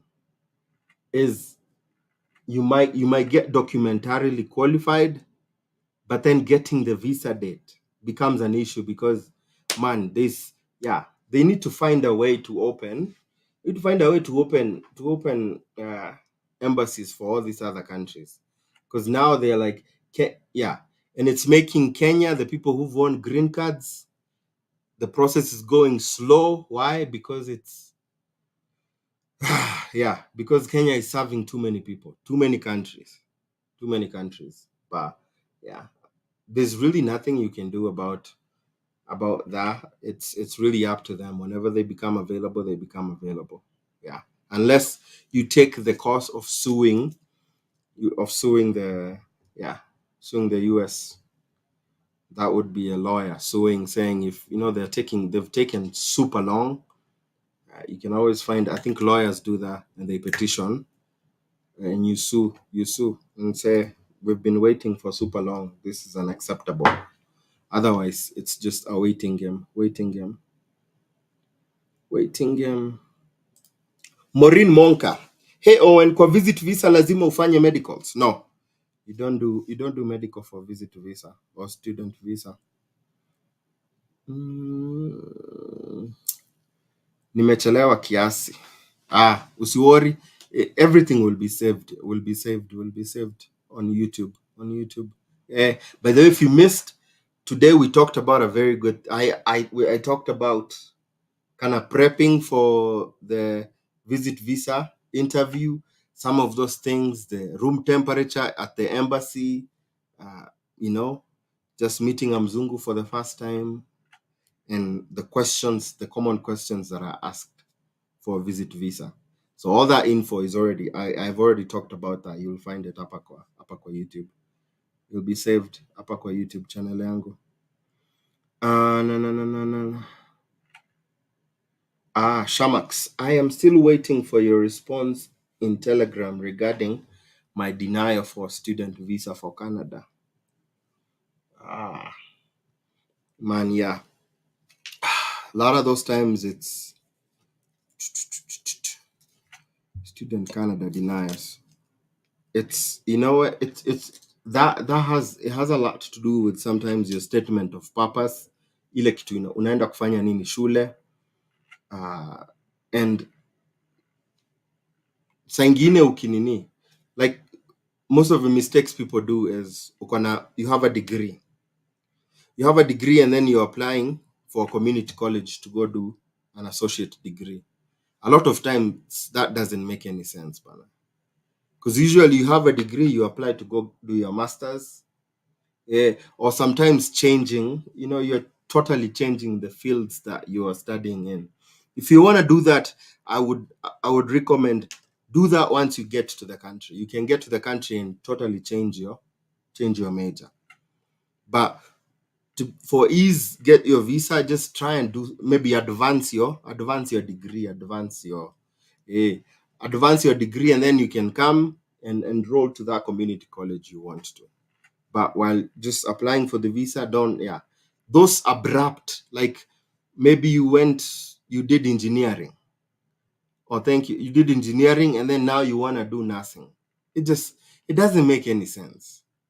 Like, on what are the odds you went to school, did engineering, alafu all of a sudden you want to change and do nothing. Like that wouldn't make very much sense. But you can apply to come do your masters in engineering. Okay? And then once you get your visa and you come here and you really want to change and go do nothing, you can always change. People always change majors every single time here. It's a very common thing. People change majors all the time. So once you get here, then you can change. But if you go a lot of times, if you go to the embassy with like abrupt changes, or like you have a degree, you're going to do a diploma, doesn't yeah, associate degree is a diploma. That's like, why are you stepping down? Why are you not stepping up? Why are you not stepping up? Solomon Juguna, bro, umesaidia watu wengi sana na information. Thanks. Oh, thank you, man. Thank you. Amos Lucky, hey, just help. I have a friend who invited me and I wrote the address he was at the time, but recently his parents sent to me invitation letter and the current address. Does that have an issue? Wait, did I not understand that? I have a friend who invited me and I wrote the address. Oh, in the DS-160 you wrote the address, but recently his parents sent to me invitation letter and the current address. Does that have an issue? Use the address. Use when you go to the embassy, make sure you use the address you filled. Yeah. I think you're saying that your friend gave you a different address and the invitation has a different address. Invitation, they just tell them to change it to the old one. Otherwise, what you have to do is fill another DS-160 and add the new address. Yeah. I've done a video on my YouTube channel if you want to do what you can do. That, and this is for people who, if you like want to change, if you want to change a detail like the address, maybe you've gotten a different address than the one that you filled, all you need to go do, complete a new DS-160, take the confirmation number, go to where you booked the appointment and change. You can only change once. Okay, and I've done a video to show you how to do that. You can go to where you book the appointment and change your confirmation number on that page. You can only change it once. All right, so change that confirmation, put the new confirmation number, and go to the embassy with a new confirmation number. Hopefully I've answered you. Otherwise, use the old one that you have already listed in the DS-160. Don't go there with different addresses. What happens is that will communicate kuna inconsistency. Utaki inconsistency. Utaki communicate inconsistency. Hi Owen, also talk about F1. I'm preparing for that. What do you want me to talk about F1? Nani? Jen Tony. What do you want me to talk about F1? F1. If you have there's so many things about the F1. I don't know, maybe what in particular are you wanted to, because I know I had talked about questions they ask you on the visit visa. Unataka niongea about nini? Questions they ask you on the F1 visa. Yeah. But yeah, maybe it's that.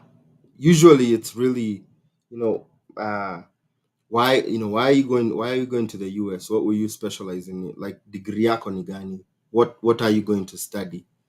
What are you going to study? What will be your major? Major yako ni gani? Ukienda kusoma, what will be your major? Where are you going to school?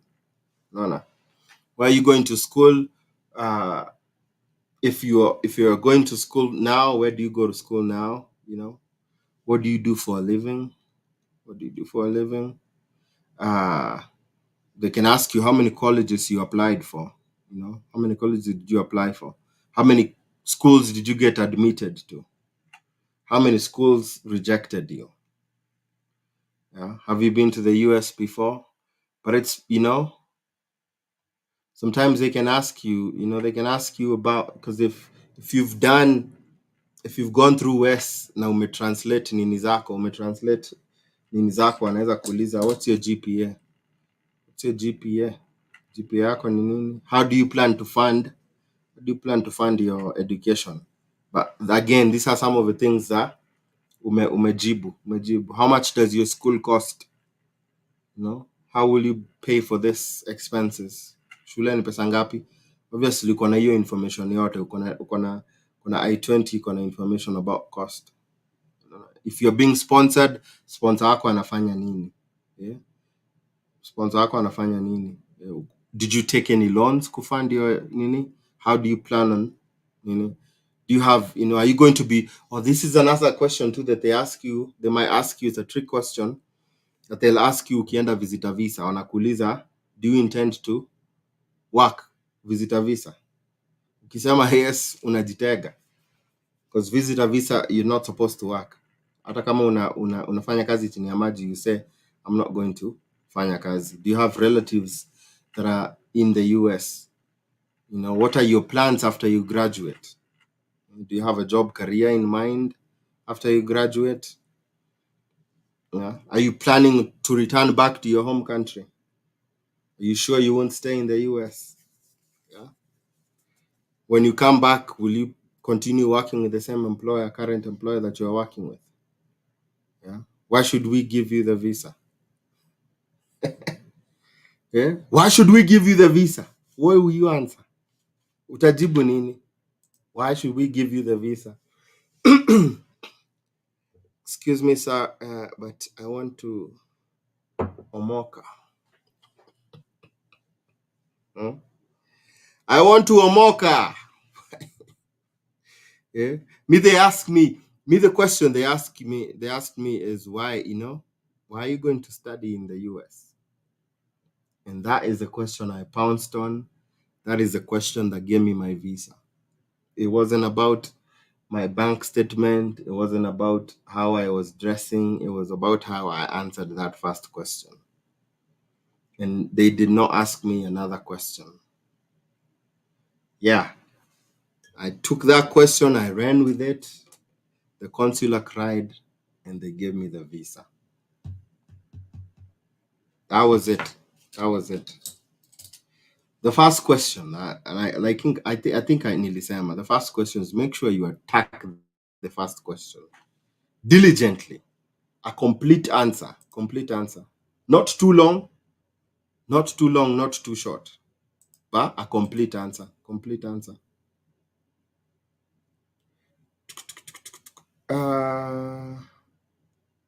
Help me, sitaki US, I want Canada. Hizo maswali. Canada, yeah. Canada, it's not you don't actually go to the embassy for questions. You send in your application. Yeah. Looking for chof job. Tell me how to apply for H2B visa. Zuba, which country are you from? First, make sure that your country is eligible for H2B visa. Yeah. I did that video and people are like, let's tell the truth, Lakini. H2A, H2B visa. Kenya is not eligible. No East African country is eligible. No, Kenya, Uganda, Tanzania, Congo, Burundi, you cannot. Unless somebody does a petition to the Department of State and convinces them why Kenya should be included. But otherwise, H2B visa, Kenya is not included. It is not eligible. You cannot apply for H2A, which is agricultural jobs, and H2B, non-agricultural jobs. So, yeah. Period.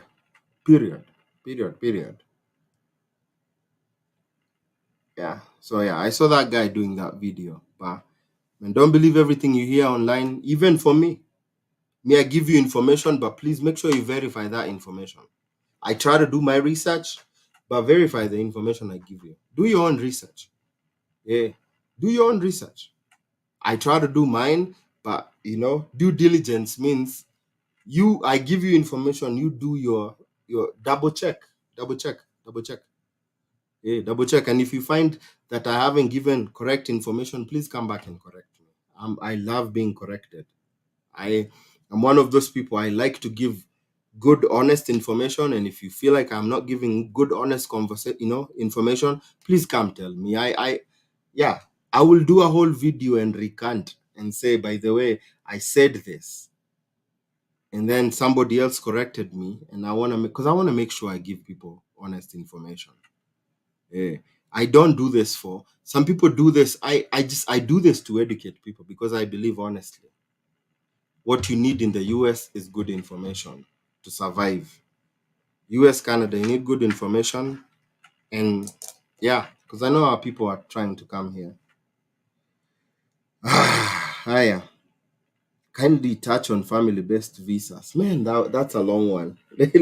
Let's not touch that one. That's a long one. That's a long one, man. It's already 2 a.m. Can I start coming for a tour in the US while I have never went to a tour in my country, African country? Eh, I think you've answered yourself, Nani. Priscus Godwin. One of the reasons they'll deny you the visa if you're coming as a tourist and the US is the first tourist destination you've been to. Why? Because it doesn't make any sense that the US is your first country you want to tour and you've never even been to your neighbor. And sometimes they don't even consider our neighbors, Tanzania and Uganda, as nini. Yeah. I saw the other day, I saw this group that did a tour to South Africa from Kenya. They went through bus to South Africa. What does that mean? That means their passport got stamped in so many countries on their way to South Africa. What does that mean? That means that's somebody who has a travel history, because they'll show South Africa, they'll show Zambia, they'll show along the way all these countries they've been to. People do that, by the way. Yeah. People do tours to take a bus tour all the way to South Africa. Yeah? Take a tour from here to Tanzania, and then from Tanzania, go to, I don't know, Zambia, and then you just find your Mozambique, whatever. Yeah? And then ultimately you land in South Africa. And what happens is along the way, your your passport keeps getting stamps. So it's not always super expensive, but by bus it's not as expensive. And then you've gotten yourself a number of visas. Then after that, shoot to Dubai or something. Again, not too far. What happens? You've just made a travel history for yourself. This is somebody who I enjoy traveling, and so now if you say, by the way, it's just that I've been to all these countries, these Southern African countries, I've done this, and I wanna out this. Yeah, there's something I go do. What do you go do? I go see birds in these countries, and I want to see the birds of the US. I want to see the birds of Canada. My friend, that's how you get the visa. But you cannot say US, you're coming as a tourist and US is your first destination. Unfortunately, most of the time that is a denial. Aya. Aya. Vibrant photography. Hi Niajo, when a friend of mine jana alinyimwa interview. Alinyimwa, I think, visa. Alinyimwa interview. Na alinishow the reason why alinyimwa visa. It's because alisema ana travel US kwenda kuona boyfriend yake. Purpose ya kutravel tuliandika tourism. Yeah. Hey, there's some no-nos. Kuna vitu hufai kusema.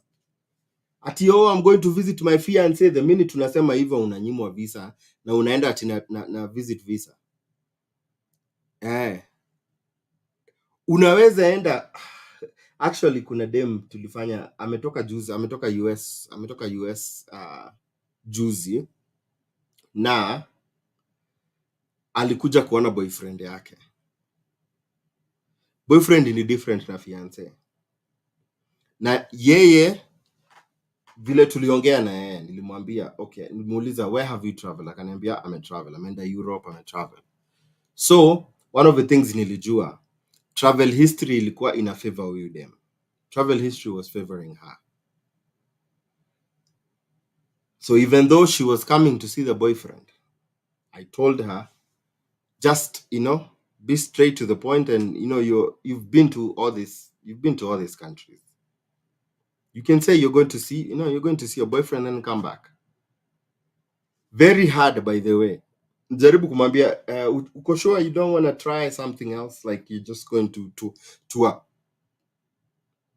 Ananiambia, yeah, I want to go. So yeye alienda kwa embassy akasema anaenda kuona boyfriend.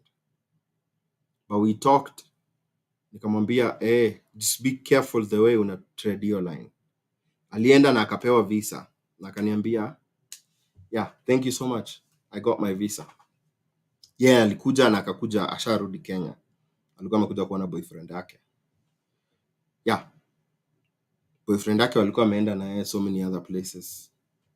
So yeah, alienda akasema we do that, and I haven't seen him in a minute. Yeah, and I don't, we're still dating. I don't intend to marry him. Naenda kumuona. Yeah, akapewa visa. It's really sengine maze bahati yako, but sengine vile unajipresent, you can just unaweza kuwa very confident na nini alafu una nini. Lakini most of the time ukisema boyfriend ni kama unajieka kitanzi kiasi.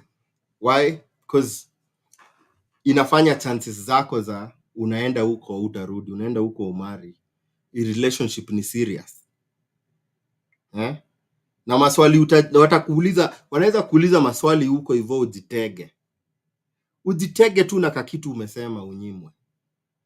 Sasa mimi kama ni boyfriend yako unaenda kuona, ama girlfriend yako, ama fiance, just kuja tourism, ama kuja conference, ama kuja kitu ingine.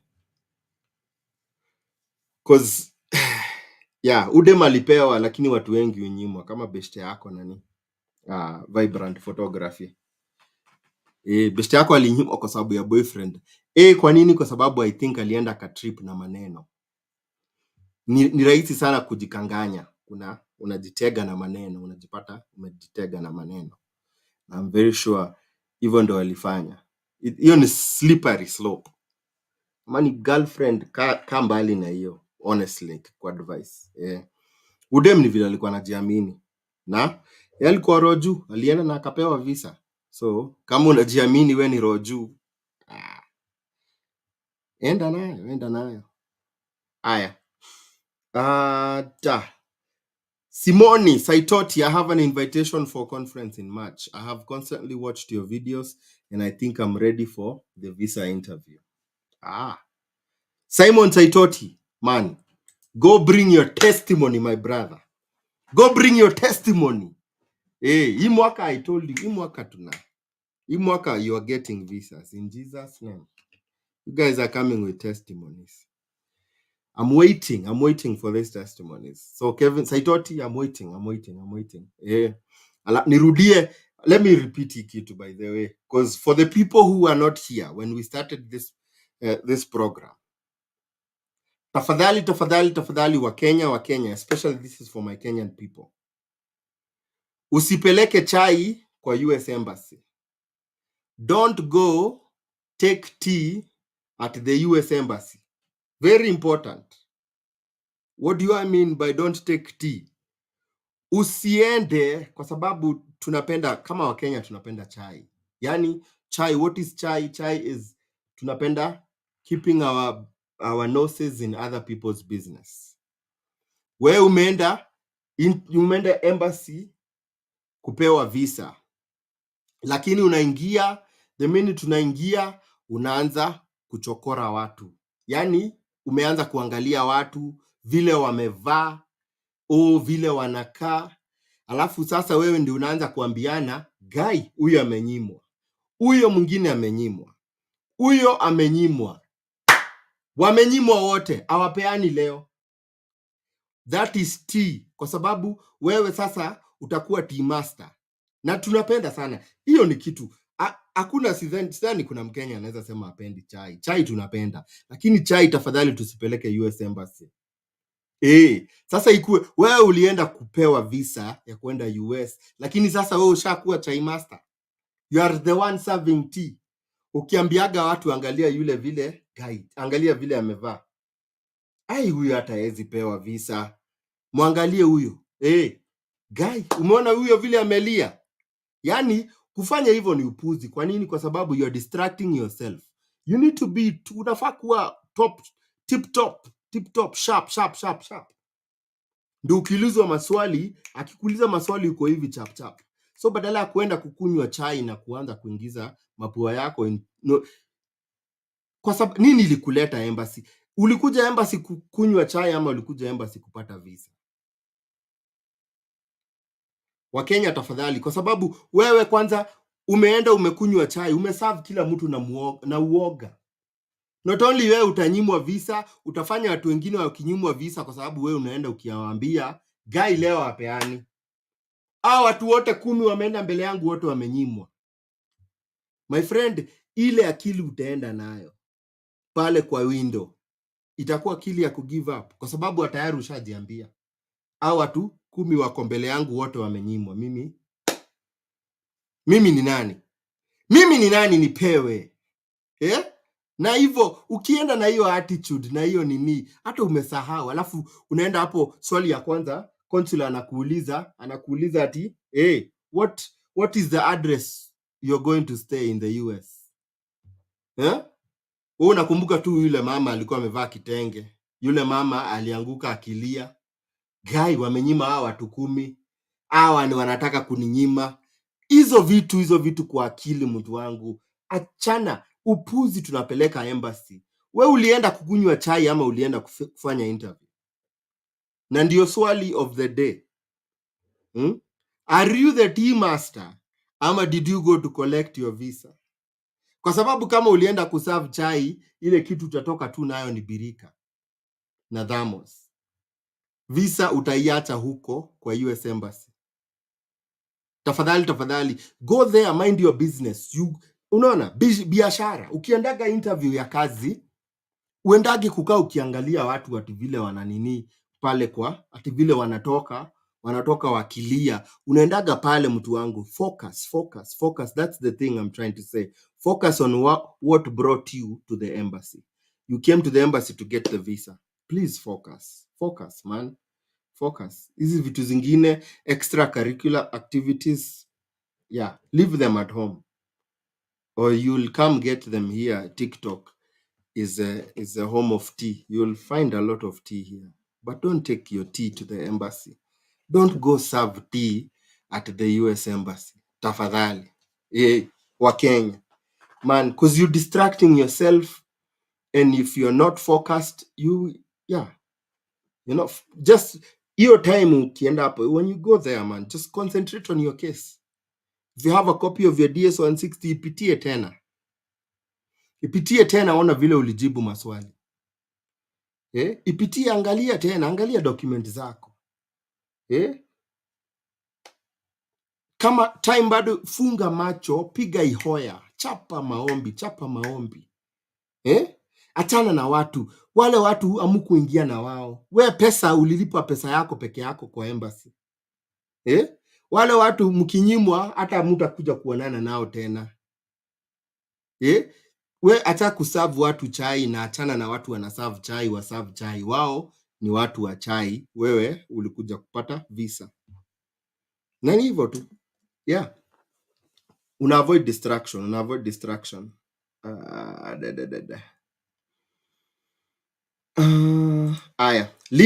Linda Lindsay Githagui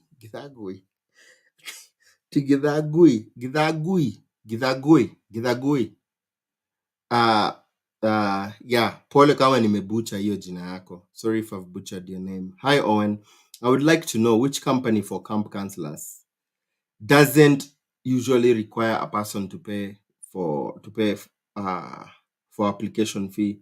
You just pay only for flight and visa process. Please advise. So Lindsay, what happens is there's some fees you have to pay. I don't think with a J1 visa you cannot get around not paying any, because what you're doing is you're working with a sponsor, unafanya kazi na sponsor. Huyu sponsor ndio atafacilitate kila kitu kwako, atakufacilitatea paperwork na nini, so you have to yeah, there's always a fee. There's always a fee you have to pay. But about how much you pay, you can always go through. Like when I did my video on YouTube, the one that I did, yeah, Camp Counselors, I gave you the list of all the program sponsors. If you have the time, just reach out to a few. Usikia hawa analipisha pesa ngapi, how much are these ones charging, and then go for the enda for ule ananini, ule affordable kwako. But unfortunately, unless you do it for, yeah, and you can even do it for yourself, because you need a sponsor. You kind of need to go, because there has to be someone sponsoring you to go and work in that particular camp.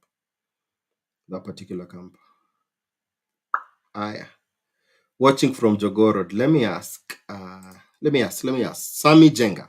Let me ask you, I applied a driver with Wana Enterprises, but being asked to pay 115 for registration fee. Is that legit? That sounds like unagongwa. Hiyo ina sound kama unagongwa. Unagongwa. Aya, Thomas Kioko Wangu, is it possible to apply visa interview through TZ in Dar for March conference? It is possible.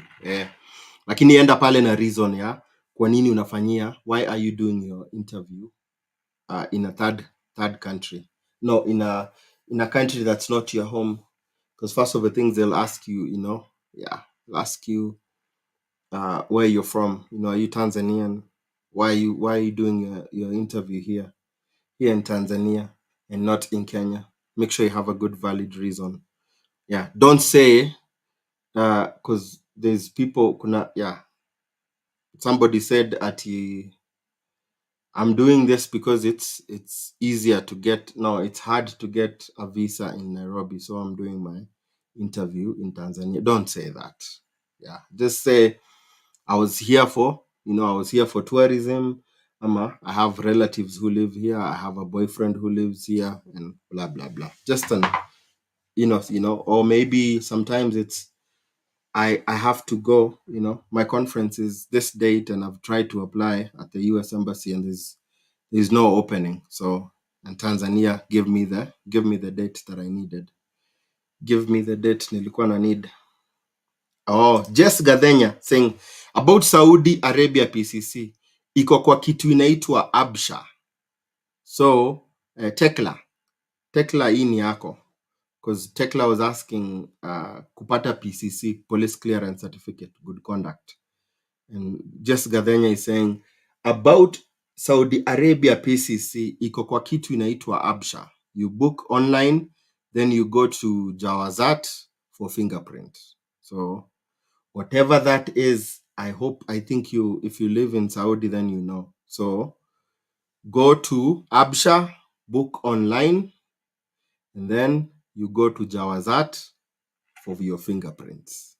Yeah. Feels like a tongue twister, but hopefully imekujibu swali yako. Aya, Makora. Makora, big up. Big up KAH. I'm contemplating on going to Canada to do a diploma certificate course in web development, considering both have a postgraduate work permit, which is the better option. Diploma for 2 years or certificate for 2 years? I would say diploma for 2 years, because if you do the diploma for 2 years, then it's high chances your postgraduate work permit itakuwa 2 years. So that's 2 years ya kufanya kazi is not bad. Postgraduate work permit is after ushamaliza shule, they give you a work, ni kama US wanaita OPT. US wanaita OPT, optional practical training. Ni kama internship, but unapata option work permit ya kufanya kazi with any company unataka. So I would say do a diploma ya 2 years. Itakupatia more time kwa postgraduate work permit. Aya, Jess Gadenya, asante sana. Joe Farrell anasema, how is settling in Idaho, specifically Boise, if one wins a green card. Nimetafuta hapa YouTube na sijaona a Kenyan YouTuber huko. Idaho inajulikana kwa viazi. Kama unapenda viazi, Idaho potatoes. Viazi. Idaho inajulikana kwa viazi. Inajulikana kwa viazi. But yeah, so I've been to, nimekuwa Boise. Boise is, it's a beautiful city. Boise is a beautiful city. Nothing special about Idaho. It's really cold. It gets cold kwa sababu Idaho imeshikana hapo. Every state that pretty much guzas Canada, inaguza Canada ni baridi. But nothing, viazi ndio inajulikana sana na nini. I think, ile time when I was in Boise nilikula nini? Smoothie ya nyasi. Nilikula smoothie ya nyasi. Nilikuwa nimeenda kanisa hapo. Kanisa fulani nilikuwa nimeenda kuongea. Walikuwa na service kama 7. Mimi yaki. By the time namaliza hizo service 7, mimi nilikuwa na zile za huyo pastor anahubiringi kila Sunday 7 services. By hiyo time nilikuwa nimechoka kama kitu kingine. Ndio nikaenda kuchukua smoothie, nikakunywa smoothie ya nyasi. Wako na smoothie ya nyasi, Napier grass smoothie. Wazungu ni wengine ni watu wafani sana. But Idaho, it's Idaho kuna mashamba. Boise is the capital. So there's so many trees in Boise kwa city. But nothing, I don't know if there's anything super special. Not too bad of a state. Between Boise na Idaho na Ohio, Idaho. Idaho. Na kama unapenda waru, even better.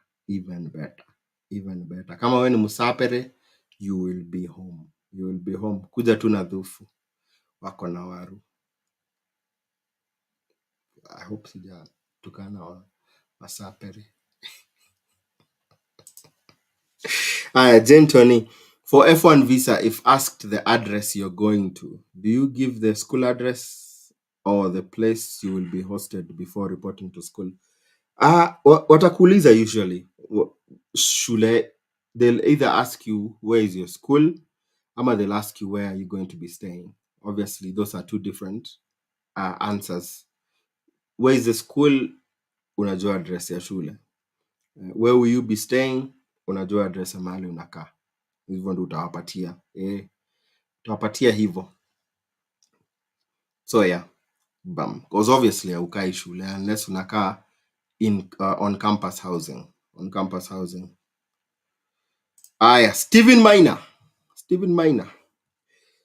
Minor, what if in DV hukuweka family, then before you put juu ya family ties, can they find out?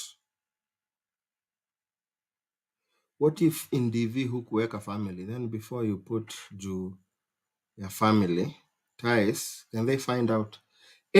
Kama hukuweka familia by ukijaza, if you didn't put your family when you're doing the entry, ukitaka kupata hiyo visa, stay away from kuguza family, because hiyo ni denial, mtu wangu. Hiyo ni denial. Hiyo ni denial. Alan Karaoke, passports Kenya zimekataa kutoka kabisa. Yangu iko na 1 year and 6 months sahi. Alan, nimekuwa nikiona kuna watu kama kwa group yangu ya DV Lottery, kuna watu bado walikuwa nangoja passport zao na waliconnectiwa. Lakini chunga ukiconnectiwa. Unajua Kenya ni nchi ya kitu kidogo. Ukitoa kakitu itatoka. Hiyo nayo unfortunately bana. Nairobi ni shamba la mawe. Na ukikaa vibaya, hata hiyo umetoa watakuramba na ubaki ukingoja. baki ukingoja. Hello bro, hizi job za Amazon company are they real? Job gani? Kuna remote jobs nilieka hapa YouTube. Amazon is one of those zina hire, but ina depend ni job gani za nini za Amazon wanakuambia. Ina depend ni job gani. So bila kujua ni what kind of jobs you're talking about, it's hard kujua.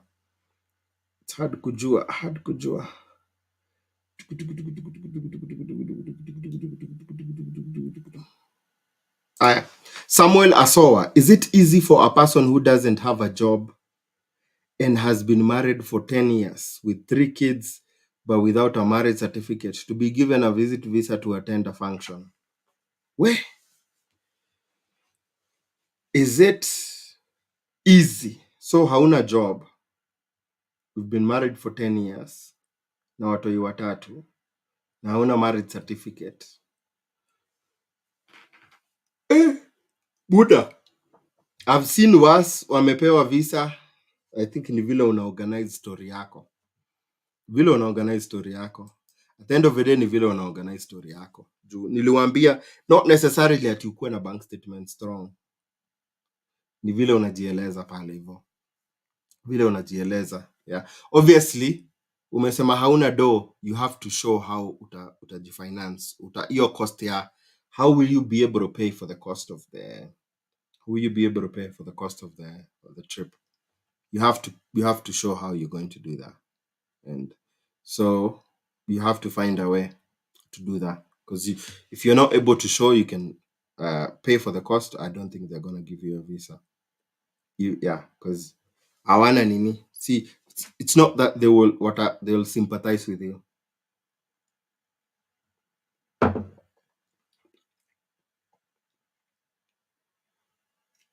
Dante's Bazaar, niaje Owen, first time watching you from Dubai, UAE.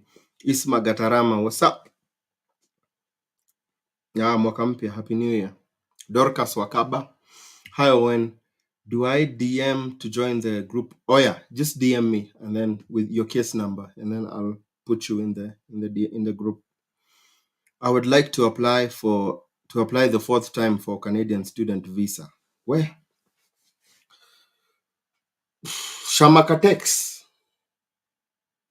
Pengine, I don't know, sometimes unajua sometimes I think God hujaribu kutuambia some things. Because kama umeapply mara 3 student visa Canada ukinyimwa, either there's something fundamentally you're doing incorrect. I don't know whether it's funding or just the cost that you're doing. There has to be just some, like what? Alafu, the other thing, by the way, did you ask for the notes from the Nini? Did you ask for GCMS notes? Because Shama Catex, it looks like that will probably be better for you, because if you've been using the generic one they give you, the denial, that is not it's not always accurate. It doesn't show the notes the consular officer gave. And in your case, since you've been denied it 3 times, find somebody in Canada to apply for you. So only somebody in Canada can be able to apply for GCMS notes. So if you've gotten a denial, you can ask somebody from Canada who lives in Canada to apply for you. It's the Global Case Management, GCMS, Global Case Management System. Ask for them to apply for you to get the GCMS notes. What the GCMS what's the GCMS notes will say is they will give the specific the notes that the visa officer put in your case as the reason for your denial. That is very important, because it will not just give you the generic. Because if you look at when they deny you, they give you a generic message.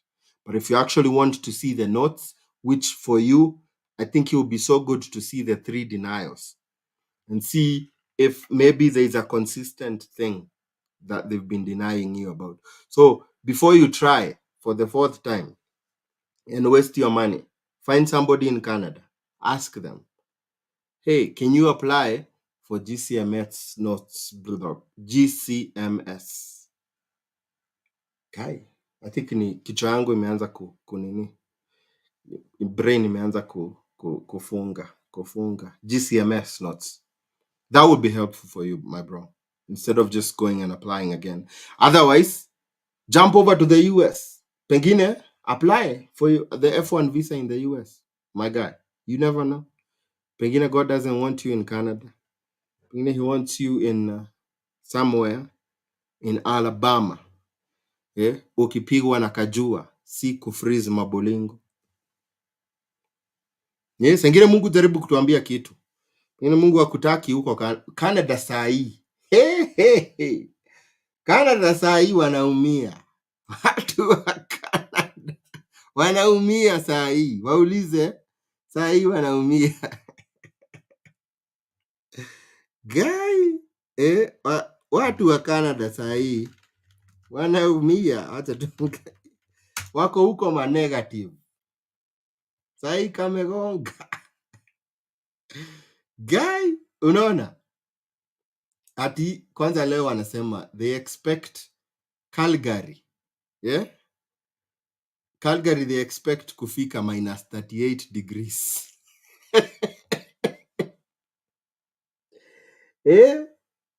Saa hii ndio watu Canada ni mzuri, lakini kabaridi kanakuja hapo my friend. Ngai? Why? Kabaridi kako hapo ni kabaya. Nani ibaridi noma. Hii ndio time watu wajua ile wanaambiagwa kuja Canada. Canada by the way, lakini kuna kabaridi. Watu wasikiangi until sasa kuna kabaridi. Sasa ndio ile mtu wangu unajipatia you give yourself nini in the Lord.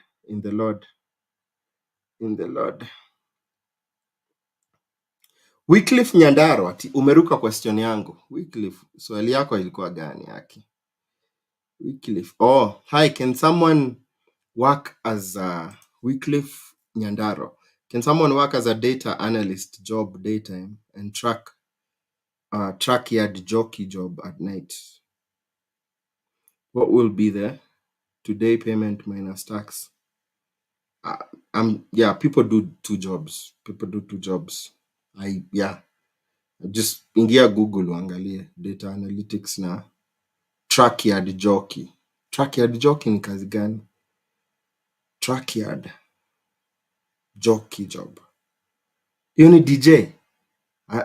DJ ni disc jockey. Huyu ni track yard jockey. I have no idea what that is, my brother. But if it's two jobs, you can do two jobs. Some people do 6 jobs. Yeah. I can tell you from the American perspective, the more money you make, but also the more money you make, the more taxes you pay. But at the end of the day, you make more money. So you keep making more money, even if you're paying more taxes. Yeah. Aya. Alafu US wanakata. So the only time really you find out how much tax you've paid is this time of the year. Kutoka January mpaka April. Kwa sababu those are the times tuna file taxes once in a year. Na hii ndio time watu watajua either utapatiwa refund ama utalipa government. He moves trailers at the yard of company to dock. Okay. It's very involving and physical, and possibly he will be physically and mentally drained to do both. Aya. Wycliffe kuna jamaa wangu hapa hivi anaitwa Mujomba. Ameeleza hiyo kitu. Atiana, he moves trailers at the yard of the company to dock. Nasema hiyo ni kazi mingi sana. Utakuwa umechoka. Sijui kama utaweza kufanya kazi mbili. Haya.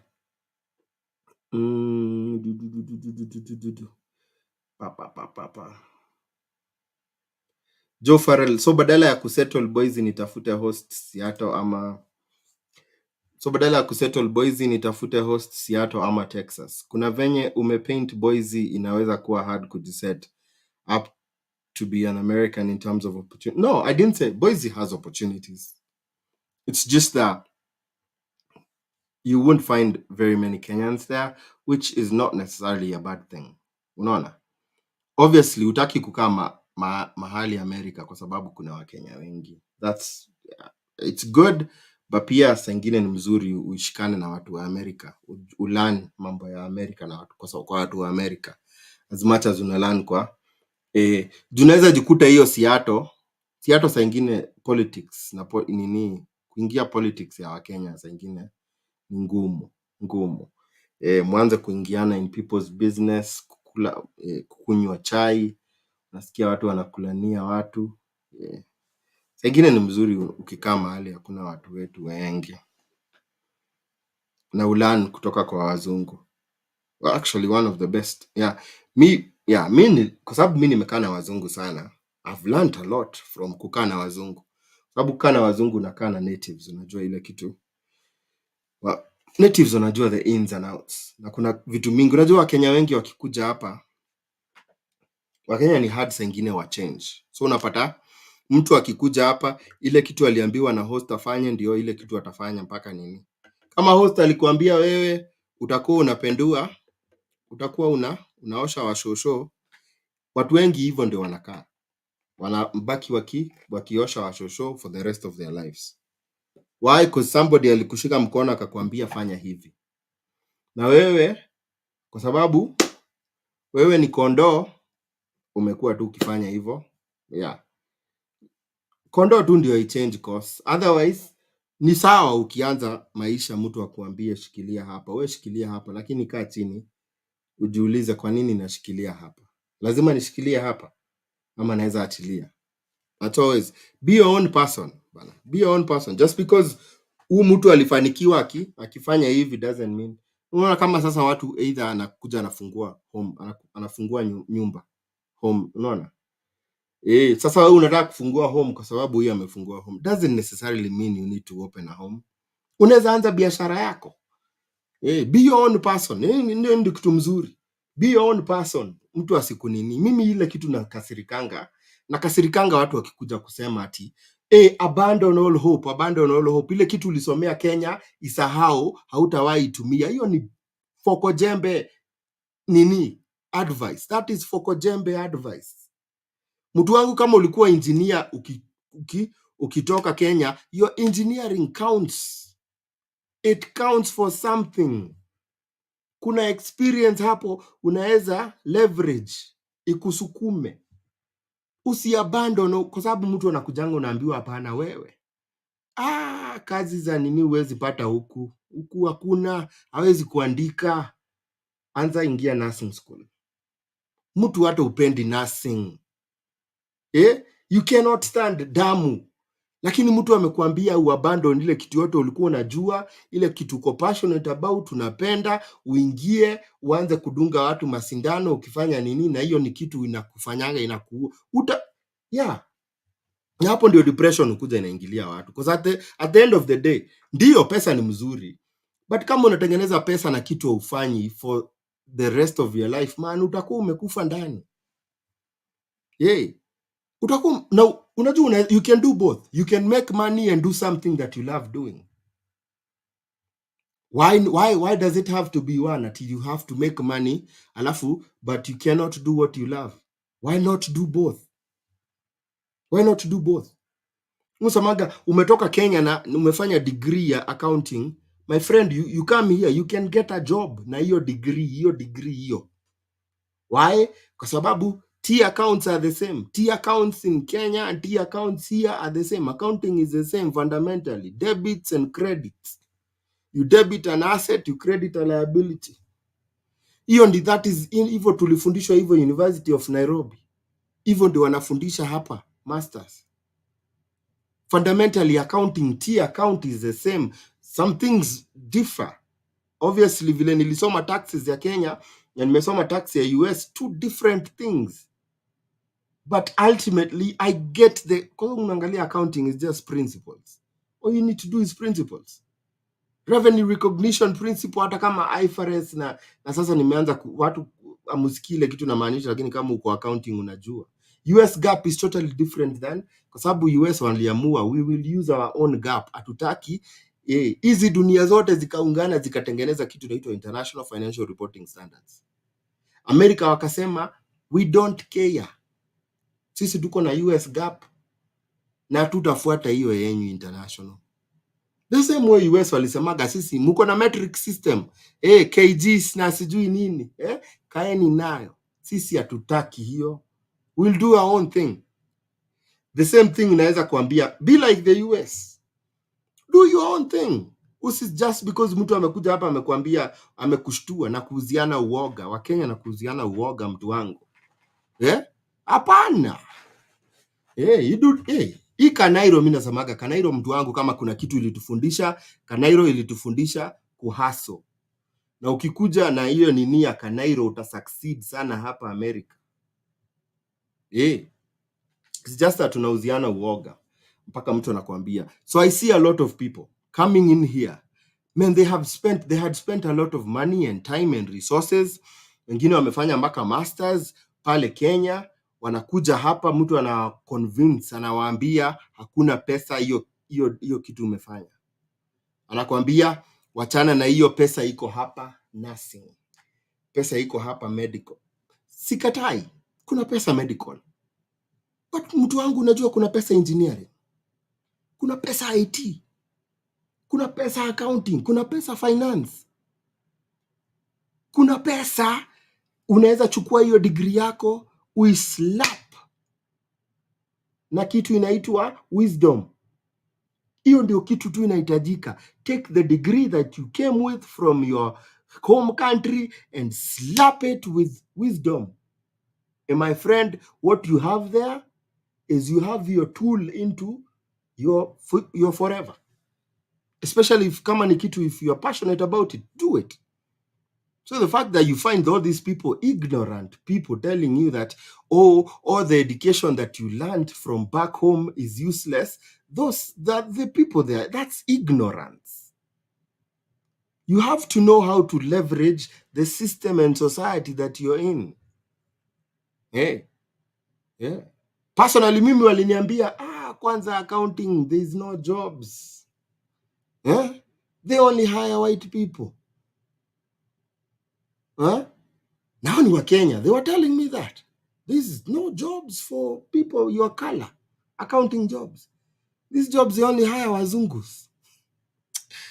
My friend, that's a big lie. As a matter of fact, actually, the fact that you have a difference, some organizations they have wakona extra motivation ya kukuhaya. Kwa nini? Kwa sababu the government incentivizes them to hire people of color. Why? Sometimes they have this credits.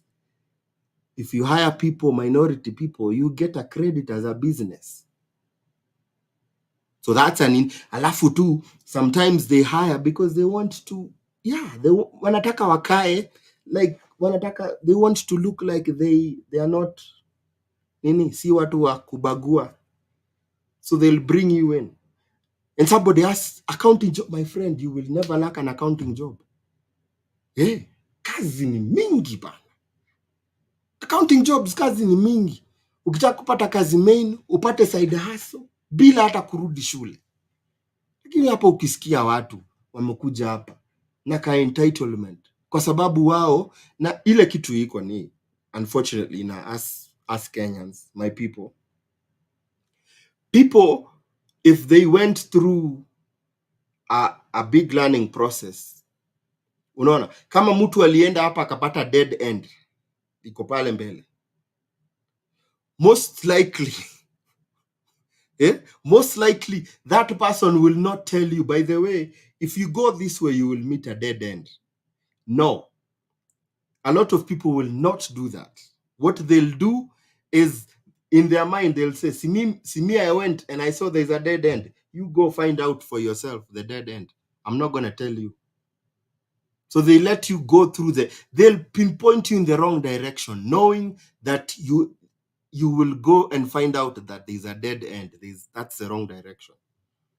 They will not sit down and tell you, by the way, Mimi, let me tell you my story. When I came here, I went that way without knowing. Unfortunately, it ended up costing me so many years or tears or whatever. And so, if I was to advise you, my friend, don't go that way because you'll see this and this and that. And so that is somebody who's helping you. But then if you sit down and you're like, okay, just because you went and met a dead end, maybe me, I'll go and find my way through the dead end. And you go. But at least that person they have enlightened you. But our people, man, they will not enlighten you. If they made a mistake, they will just step aside and let you make your own mistake and not tell you, my friend, that there's a trap there. Just because people are like, I went through it, why should I help you? Why should I help you avoid that trap? Man. Fellow Kenyans.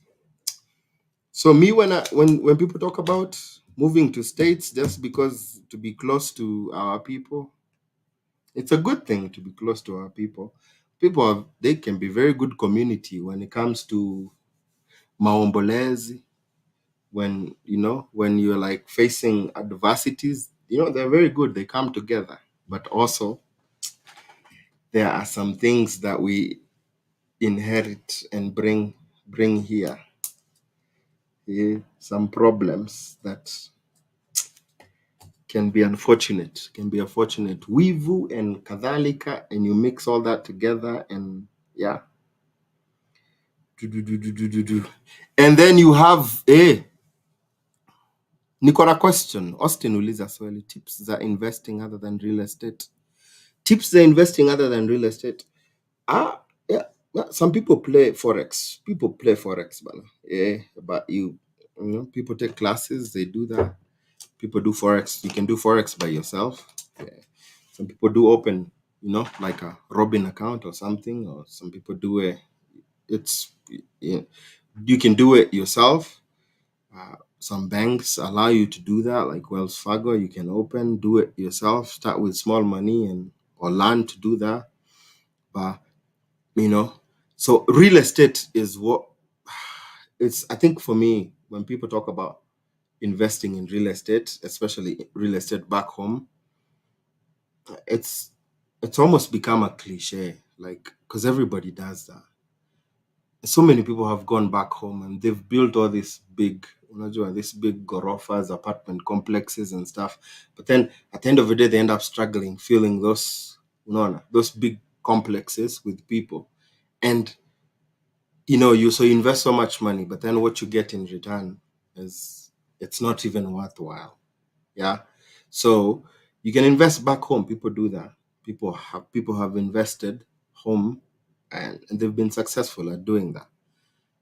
But also people sometimes forget you can also invest here. One of the disadvantages about investing back home when you especially live in the US, is forex, exchange rates. Once that money, the dollar, goes into Kenya shillings, by the time it's coming back, you've been yongwed by forex. But if you invest, let's say you invest in the US, you invest in dollars, you make money in dollars. Yeah. So many opportunities here to invest. So you can invest in real estate here too in the US. There's investment. Rental properties can be an investment. People do Airbnbs, things that whether maybe you want to start hosting people, like like Fins does, or people yeah. Airbnb it can be good. Airbnb can be good. A good just buy a second property, start to rent it out. Rental properties, vacation homes, people do that. That can bring in money. Because then people who are coming in, they're paying for your mortgage, and yeah, and ultimately, you make something little out of that. But other than that, there's self-running businesses that you can do. self-running businesses that you can do. People have, you go buy a laundromat. It's a business, a lot of times you only need somebody, or you can even do it yourself, somebody to go fix machines, if just in case there's anything wrong, or collect your coins. There's a lot of opportunities that you can invest in. A lot of opportunities, man. You just need to sit down and figure out what's the best thing for you. But there's also all this. You can start your own business, but you can also buy ready-made businesses. These people, these businesses are in the business of buying and selling business. People are retiring. That's the other thing. You go to some states where they have older population, older people.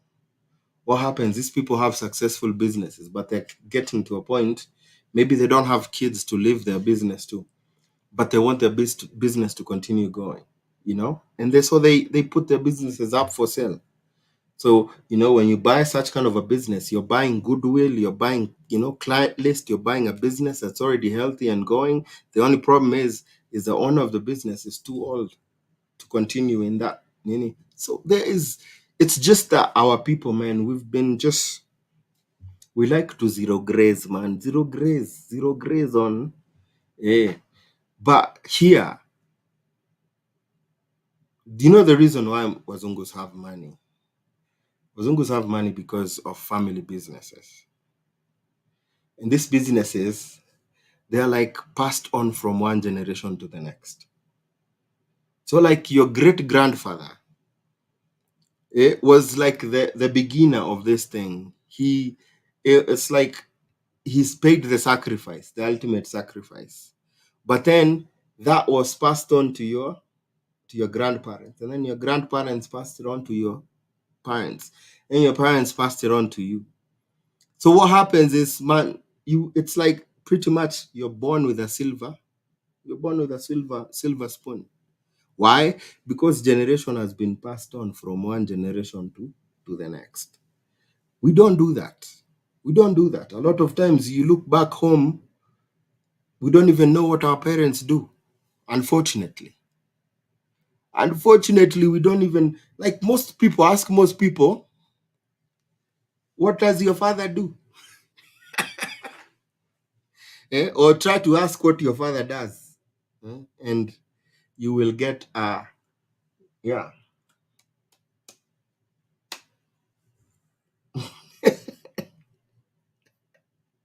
Eh? And yeah, your father maybe should have involved you in what they're doing, so that and it becomes a family. That's how Wazungus are sometimes set for life, just because you find this Wazungu man, alafu they pass, but it's what they leave for their kids, man. They're living these businesses, they're living these investments. Yeah, man. For me, if there's one thing I've come to really admire, is like some of our parents, they die and leave us in debts, like financing for their funerals. They did not leave us anything else.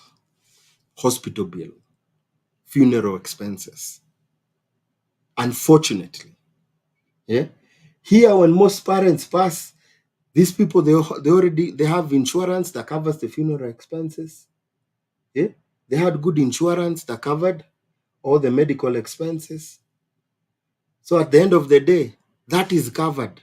The only thing is, you know, people are showing up to bury their parents. And then the next thing, oh, there's an estate. Their parents left a will. There's a mutaratara in how the money will be handed over to their kids. But look at our parents back home, man. When they die, man, you hear, oh, so and so brother killed so and so brother because of land. They could not agree. Eh? And you look at how many homes back home are like this when it comes to property. And the parents, they were tried, they were told, hey, mzee siwache will. Mzee wacha will bana. Lakini wapi? Eh? Wana, they push that, and because for some reason, because there's that element of, and the problem happens because in Africa favoritism is not hidden. Favoritism to kids to their families, it's to their, like, parents to their kids. Favoritism is not hidden. Yani, back home, by the way, parents will love the kids who have money and not the kids who are poor. Like, they don't even hide the favoritism. Yeah? If you have money, if you are successful, you become the favorite child. Yeah? Which is something so different, by the way, in the US. They try as much as possible not to, like, show that it's one of those things, by the way, like my wife does it, and in the way, like, she treats our kids, not to show favoritism to one of the kids, to show that, we love our kids equally. But back home, aye, man, they don't even hide that stuff. They don't. Yeah. Me personally, I know, because my mom was poor. So you become their bottom. Bottom. The ones who have, they are favored. Aki. Man, that is, we can talk about those things forever, but those things, people have died, family members have killed each other. It's like people are not talking to each other. Why? Because uh, honestly, who are we to blame first? We blame the parents, because the parents should have handled this. They should have left a will to say, okay, this is how yeah. They should have left a way to pass on property from their kids to them. No, here, parents don't even, like, they start talking to you about, you know, estates, leaving a will when you're not even old. People have conversations when they are 40s, and they're having conversation about, writing a will, planning for, planning for the time you'll be gone. People here go start looking at, they even start saying, me, I want to be buried here. When I die, they even buy a plot and say, Hapa, this is where I want to be buried. They choose their tombstone they want. So it's kind of like everything is prepared. When they pass, their kids, everything will be passed on. See? And what happens? It relieves off, because there's now the problem in Africa comes because there's favoritism that was showed when even the parents were alive.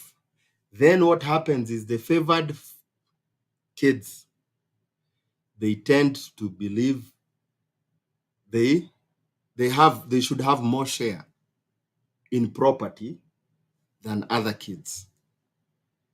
Therein lies the problem. Because they even do that. They say that. When my father was alive, they did this, they did that. They said it to me. You take the house, you take the land. This land is ours. I should get more share.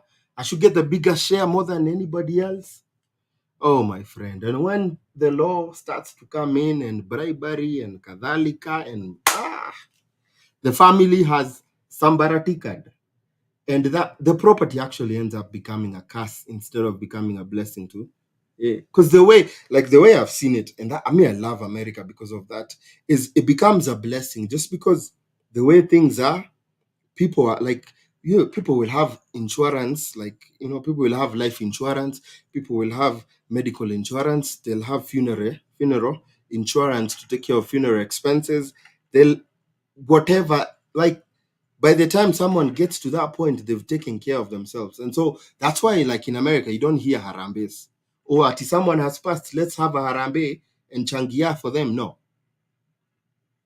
That's why that is so foreign here. This ati ya mzungu ati let's do a harambe to pay for medical nini. Yeah. Why? Because they've made those plans to do that.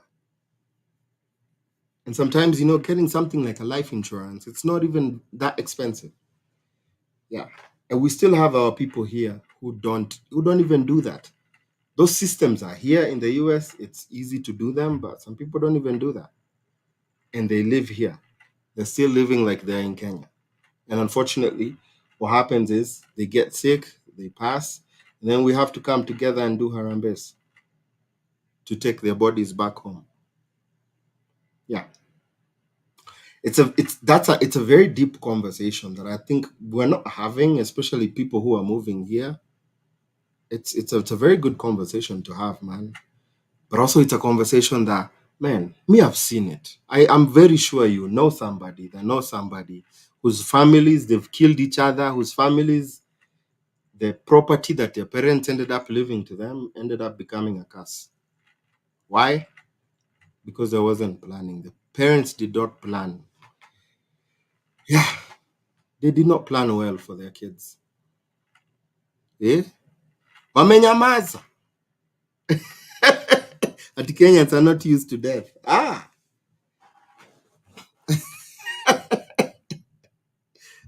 Inafanyika watu wangu, inafanyika.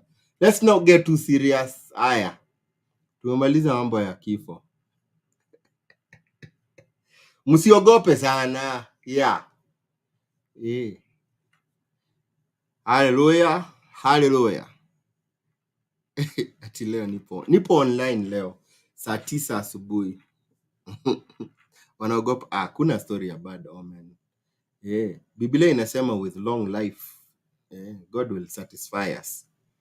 Nataka host bwana. I'm winner 20. Kelvin Wamaitha. Sai mtu wangu. Januari. Hauna host? Kama ukuaga nini jaribu kunini. Ni DM na case namba yako. Nitakuingiza kwa group ya DV 2024 uone kama unaweza saidika. Man, mtu wangu sahi so late. Januari. Ikitu DV 2024 imebakisha miezi ngapi? Imebakisha miezi 8 before iishe. About 8 months before iishe, man. Nilishangaa, niliingiza watu kwa group, wengine wanasema nameuliza umejaza DS 260? Bado niko na mpaka when nijaze. Okay. Unacheka tu. Bro, been trading forex, wanna come in advance na nione watu vile wanacheza. Nitakamaje? Yeah, forex is big too here by the way. Watu wanachapa forex. Ukijua kuchapa forex hapo unaweza chapa forex sana. Watu wanachapa forex hapa pia. So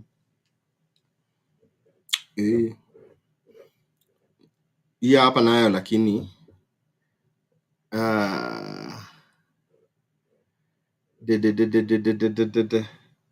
how easy is it to get a job after ukishapata job nini work permit? Rahisi sana kupata kazi Canada. Bora tu usikae tu chini nyumbani ukituma ma CV ati kwa job bank Indeed.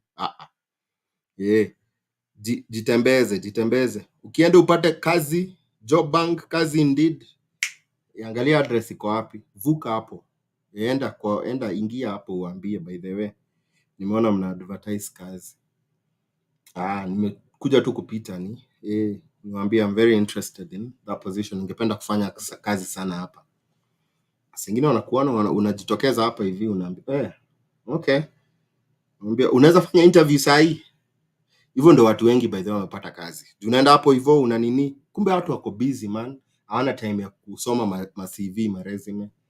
Unajitokeza tu hapo hivyo, wanakuambia unaweza fanya interview sahi. Niko ready. Wapigishwa interview hapo sahi, waambia we like you, kuja nini. Are you able to start on Monday? Sema ndio baba, niko tayari kuchukua hizo madola kutoka Monday. Mshahara ni mzuri kwako? Okay, sawa. I'll email you the offer, sign alafu nini na uanze kazi Monday. Umepata kazi. Lakini ukingoja hapa utume ma CV, mtu wangu, mtu angalie CV, itakuwa noma. Talk of a will with mzee and he'll be like unapanga kutumaliza. Ni ukweli by the way. Wazee ukianza kuongea nao about will wanaonaga ni kama unapanga kuwaua uchukue vitu. How is it St. Louis, Missouri? Oh, Missouri kuna baridi by the way. Missouri kuna Wakenya wengi St. Louis. St. Louis niko na mabeshte kadhaa wanaishi St. Louis, Missouri. Missouri, yeah. St. Louis sio mbaya, sio city mbaya. Wanapata ka snow but si kama ka Minnesota. Si kama ka Minnesota.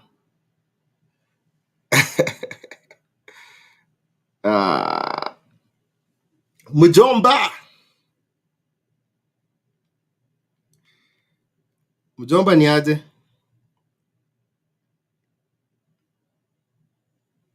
Please tell me, do you need to show money in cash at the airport when coming? Not necessarily. Sengine wanaweza kuuliza how utajisupport. But hey man, unless wamekushuku sana ndio wanakuuliza story ya nini. Unless wanakushuku sana ndio wanakuuliza ati you show cash. Yeah. But yeah. Obviously ni poa ukuwe na nini, jinsi utajisupport. Mjomba ni aje?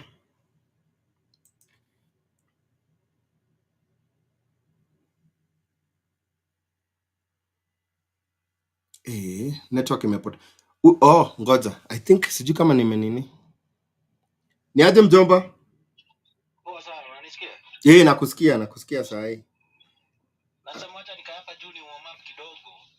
Nikimjibu watu kwa comment section huko chini. Wacha hata mimi I think wacha nimalize nini yangu ya hii nini ya YouTube hapa hivi. I think hata uko live YouTube? Nilikuwa live YouTube. Kwa nini hata sikufikiria wewe ukiangalia left hivyo uko live YouTube? Okay, wacha mimi najibu watu comment section alafu wewe tu endelea tu mpaka umalize. Wacha ni nini ya juu I think hata picha yangu imepotea, sijui kwa nini imepotea. Wacha ni wacha nipotelee watu wangu.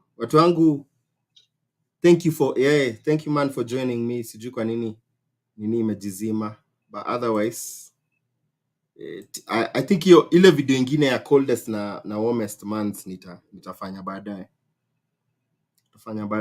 Haya, fiti watu wangu.